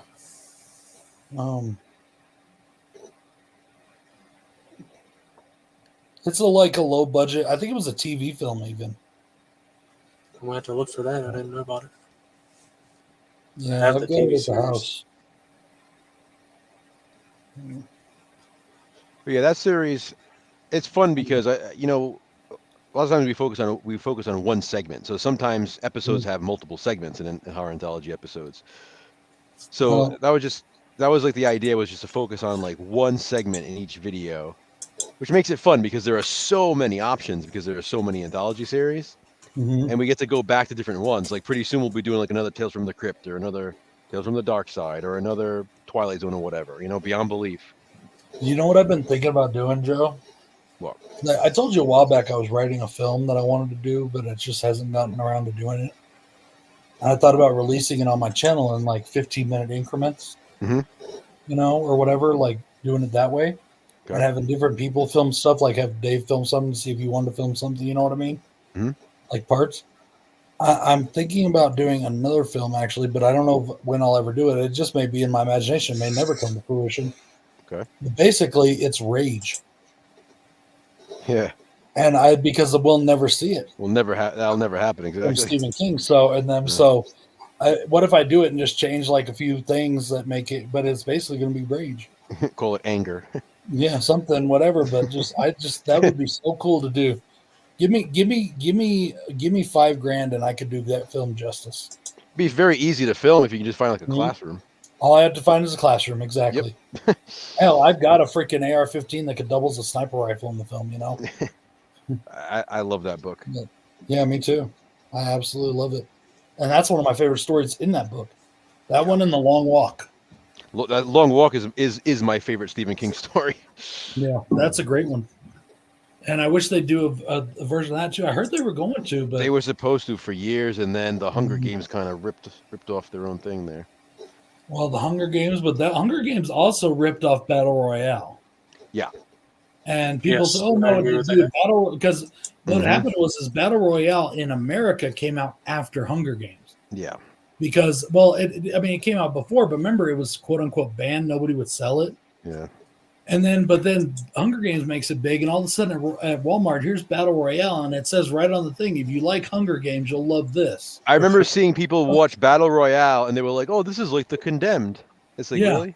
Dude, this came out. That's even newer ripoff. I have the book. I have the Battle Royale book. Yeah. It came out like 3 decades ago. I know. It's awesome, and I love Battle Royale too. A lot of people shit on that one, but I love that one too. I wish they'd do more of those. Those are great, great movies. It's 2 of my favorite movies of all time, actually. Battle Royale 1 and 2. So, well, guys, it's been a lot of fun. I think I'm going to call it a night here pretty soon. What do you think? Damn, you bitching out already? No, don't have to, but I know it's like midnight almost where you're at. So on a Wednesday, I don't know what you got to do tomorrow.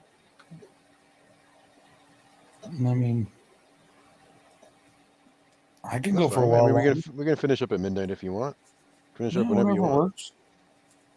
I don't care. That doesn't really matter to me. I just, I wasn't really sure how long I was going to go on this tonight. We'll be on again on Friday anyway, so. Yeah, exactly. And like I said, I really didn't have a lot of plans. I'd been thinking that my anniversary was coming up, you know. I can never remember if it's the 13th or the 17th.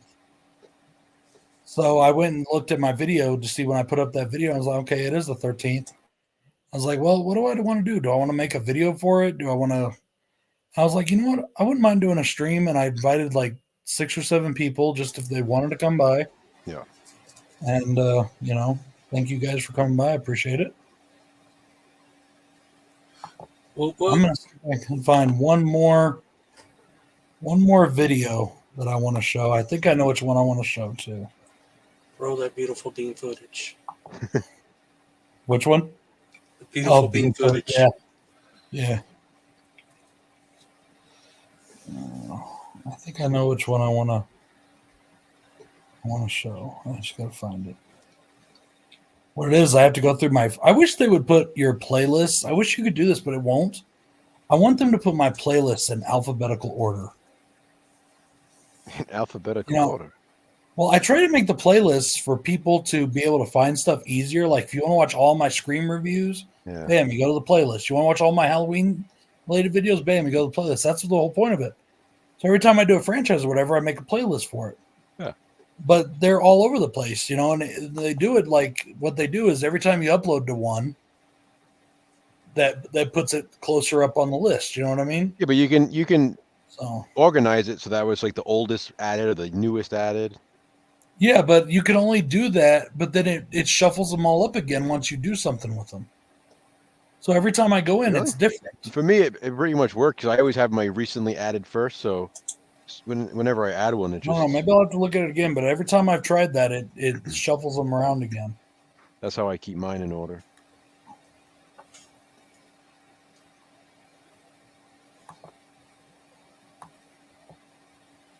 All right, so this is just another highlight from my 6-year anniversary here. I'm not like, it's not like I'm trying to keep the conversation on me, but the stream is about me, so I might as well, you know. Bronco Juggler talks about himself. Yeah, pretty much. But this one, this is one I am really proud of. I had a little help from Dave, but this is pretty much an entirely, aside from Dave's parts in it, filmed by me, directed by me. I have a couple others that I'm really proud of, like the saga of Hobo Myers. Yeah, I was proud of that one too. But this one I'm really, really proud of, and I really enjoy it. So I wanted to share it again.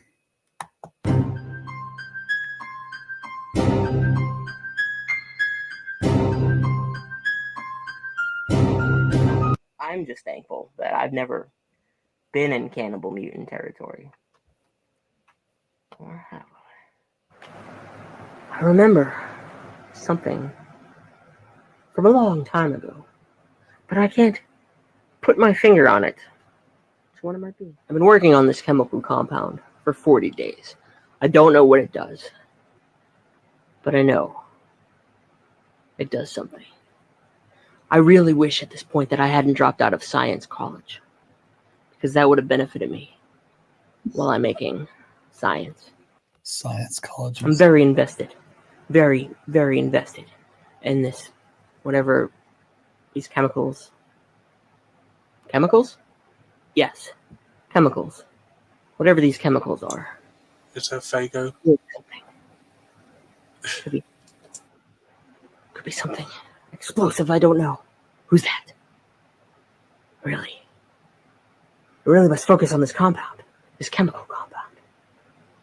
What does it do? Good morning, sir. I was here to spread the word of Jehovah. Why am I just thinking hope so you much heard the good news, and I wanted to come and tell you to Why be was on ready television? for his coming. Because if you ain't, I got a pamphlet Oh, here that'll what's let it doing? you know right now Oh my how God. it's going to be. I must dispose of it. And when he comes, All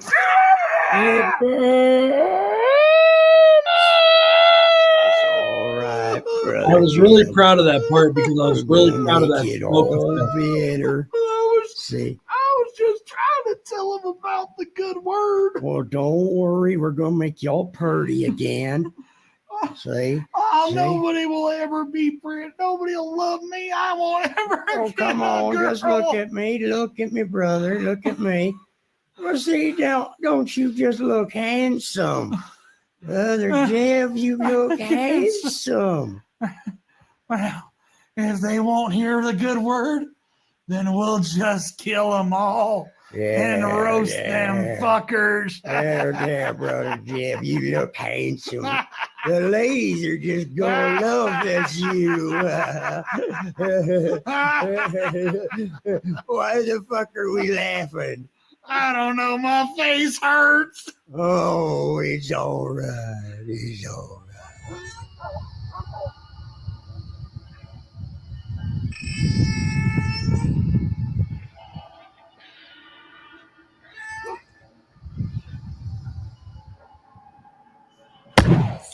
Listen, please don't kill me. Please, please, please don't shoot me. I don't want to die. No.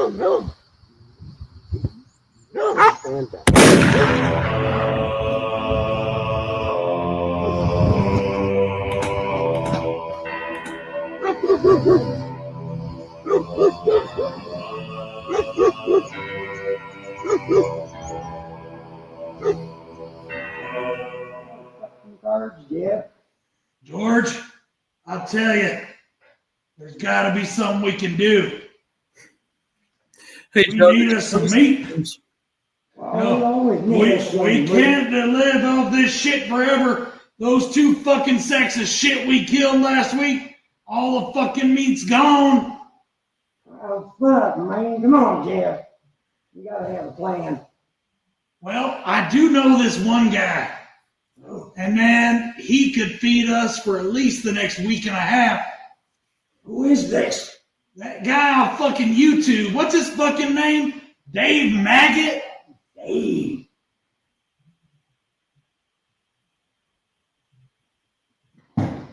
Yeah, that son of a bitch. He can feed us for at least a week. I'm telling you right now, man. So we must hunt Dave. Yeah. Dave. I'm telling you. Dave. George, man, this will be the best fucking thing since you were the president. Can't believe we fooled all them fuckers. Fucking Florida.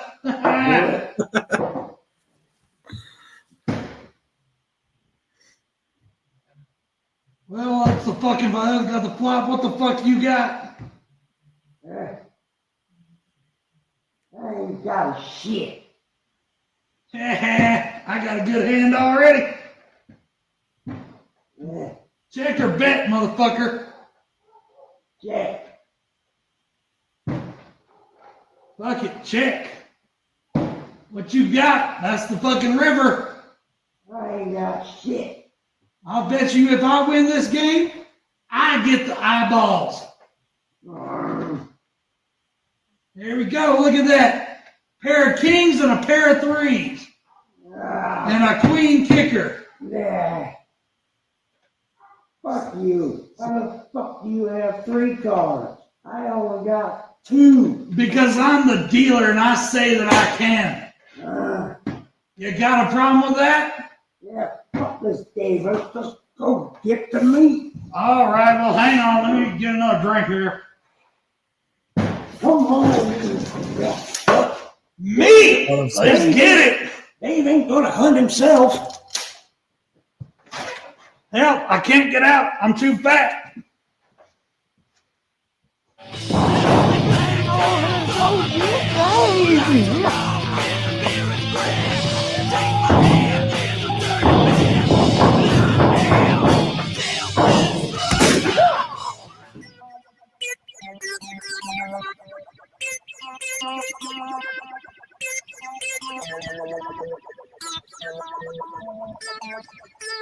Very, very quiet. We hunting Dave.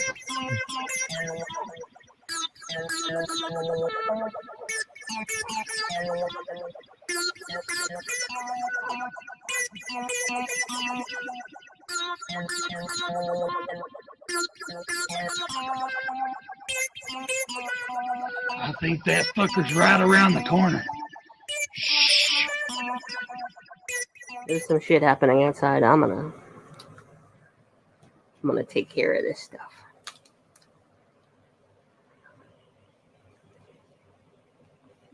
Boop. Boop.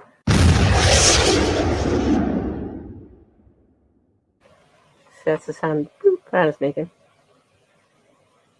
Boop.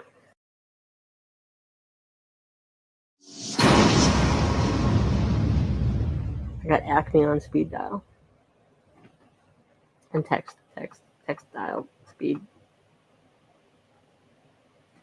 Ain't I a stinker?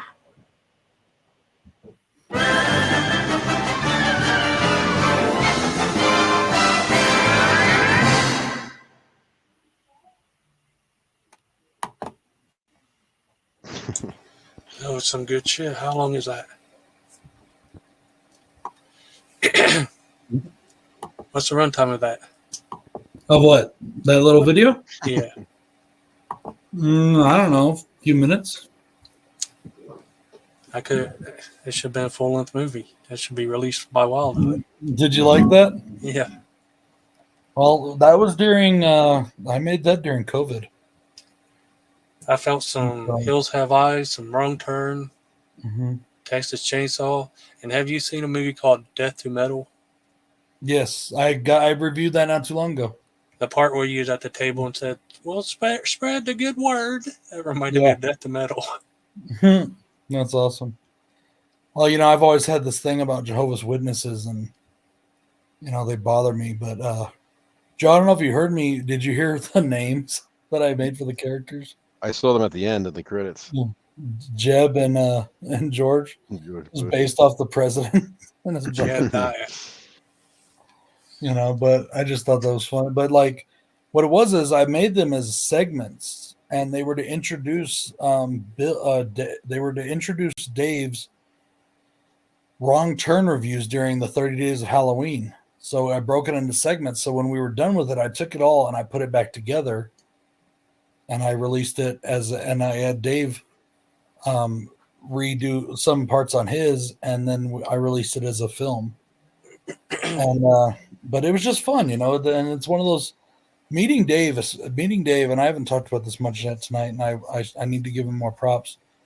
Meeting Dave and being a part of Life with Dave has brought me so many things that are just amazing to me, and has brought me so many blessings. I mean, I'm in an actual movie because of Dave, a movie that has a wide DVD release. It has, it was in Walmart's. You know what I mean?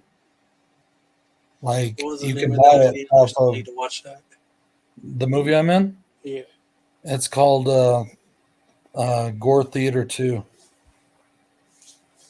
And, I mean, it's just an anthology film, and we're the best segment on there, in my opinion. But it's just, the fact that,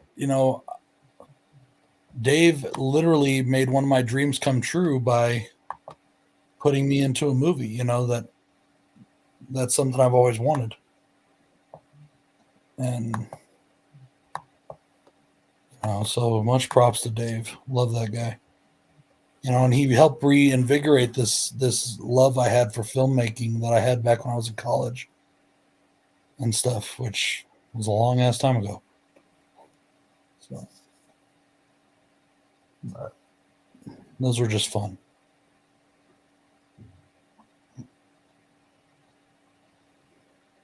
It's a cool video. Do you remember, Joe, when I did that, the downfall of the Super Slash Bros? I did that one. Do you remember that video? I don't think so. Did you do it behind the music on the Slash Bros? Kinda, yeah. It was like one of those crime videos where the person that the witness is all in black and his voice is muffed out. You can't see him, you know what I mean? That was me. I did an entire video like that, and I did it one night because I was bored. I was on business out of town, and so I was in a town called Trinidad, Colorado, on business, and I was in a hotel room, and I had nothing to do. Is it on your channel? Yeah, it's in that same playlist. It's in my originals and original scripts and shorts playlist. I'll have to check it out. But I painted it like we were like the Slash Bros were doing all this bad shit, like drug dealing and all kinds of stuff. And like the entire video that I made it, I just talked for like 15 minutes straight, and everything in it is right off the top of my head. And it was just a lot of fun. And I only did it because I noticed that when I sat in that chair and I did a video, because I did another video for a review in that chair and the light was behind me, I noticed you couldn't see my face at all. So I had to move and do the video in a different part of the room. Well, then I decided to do that because I thought, and then I changed my voice and everything in it. It was pretty cool. It was a lot of fun. I woke Echo up talking about Death to Metal. He's the one I heard about it from because he kept talking about it. Yeah.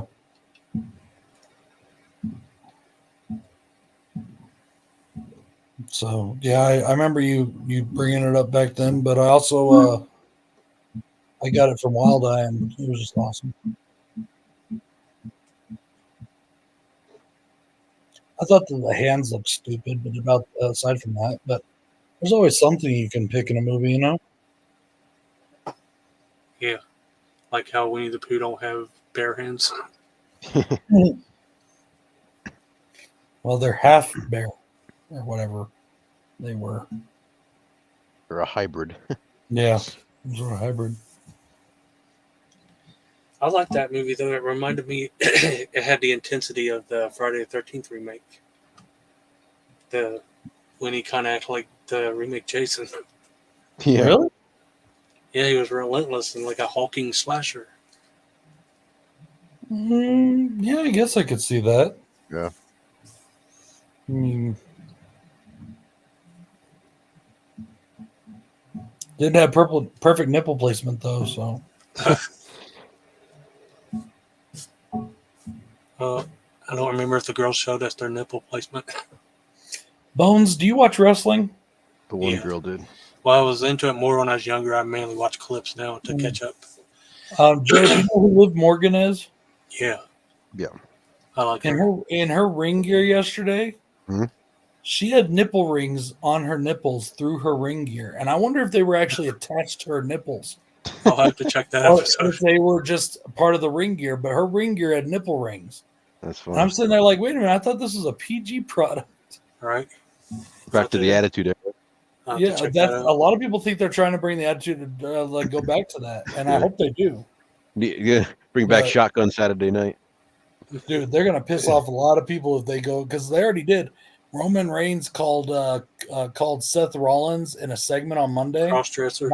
Called him a crossdresser, and people are, oh, he was so messed up for saying that. Blah blah blah blah blah. Oh, God. He's anti-trans. Blah. I didn't understand that because First he off- wears a lot of weird shit, but I haven't seen him wear a Yeah. dress or nothing. He's worn some pretty close things. Yeah, he has. But He wears a lot of some people have been accusing him of raiding his wife's closet for the last couple of years. But it's just funny. It's just part of the character. But but I was just like, oh brother, what the hell does cross-dressing have to do with being trans? But people got a bitch. Yep. What does any of it have to do with wrestling? Well, that's what I'm saying. Like, and the people that are bitching are these so-called wrestling fans that all the time talk about how great the Attitude Era was. It's like, Yeah, but dude, then they would everything get they offended did by everything in the Attitude before Era. would offend the shit out of you. Yeah. Roman's gotten a little better at talking and stuff, though, because I remember one time when he said sucker and succotash. You remember that? Oh, that was funny. I thought that was Like, what the hilarious. fuck? Yeah. Somebody made fun of him recently for that one. They threw it back in his face. Yeah, a lot of people bring it up because he used to not be very good at talking. He said sucker and succotash. Yeah. Like, what the hell? I just don't like this shit. Their direction they're going where The Rock bought into the company that owns it, so he's threatening to take Seth's title. Oh, I can just strip your title. I'm loving it, dude. I'm loving it because they really screwed up when where Rock came in and they gave him the match against Roman. They really screwed up because that's not what the fans wanted. They didn't read the temperature of the room right, Well, do they ever? They usually just do whatever they want. Sometimes they do, especially since Triple H has been in charge. He has done people. I mean, he won Booking of the Year award. They've really done a good job, but the way they fixed it and the way they changed it, it's made it must see TV. It's a reason why they're selling out every night. I mean, people want to see what's going to happen, and it really does bring me back to the Attitude Era storylines. They're doing a good job right now. And they had that conference thing. They redid the Will Smith slap. I think bitch slap Cody. Oh yeah, that was so funny. I wasn't aware of this conference shit, so I had to go find it when people start talking about it. Yeah, they're doing a lot of stuff like that. They do a lot. They've really incorporated other forms of media into the programs. You got to really watch for everything. Like, did you see that the other night where Cody slapped him back? Yep, I did. Called him. And The Rock's dropping 21-minute promos on Instagram. I gotta watch those. I get the update from Seth. Seth was talking about all the shit he was saying on the show. Yep. So. And The Rock said this, and then he said that. Well, guys, it has been a lot of fun tonight, and it has been a fun 6 years. Yep, happy anniversary. I appreciate that, man. Yep. Thank you. I think we're going to wrap it up for now. Okay. Joe, if you'll give me a couple minutes after we're done just to talk about Friday. But, I think we're going to wrap it up, guys. Thank you to everybody that's still in the chat. There's still 6 people. It's gone up and down, but we had a lot of people in tonight, so please join us again on Friday. We'll be live on my channel at 9 p.m. Eastern, talking about we will be. Physical media. And there is a chance, probably a pretty good chance, that I'm going to go live again on Sunday and do a watch-along of either a Leprechaun or one of the Boondock Saints films. I like to do that on St. Patty's Day. Leprechaun. So Leprechaun. You've been doing Leprechaun movies. I feel like it's your tradition now. You got to do another Leprechaun. I know, but I thought about maybe doing this. We'll see. And it just also depends, though. That's the day I drive home, so it depends on how tired I am. But so, Ben, that'll be a freaking 3 streams in a week. Oh, yeah. So, all right, guys. Thank you all for joining me. Appreciate everybody. Casey, Brandon, Danny, anybody that's still here. Thank you all. Good night, everyone. Much love, everybody. Good night. Peace.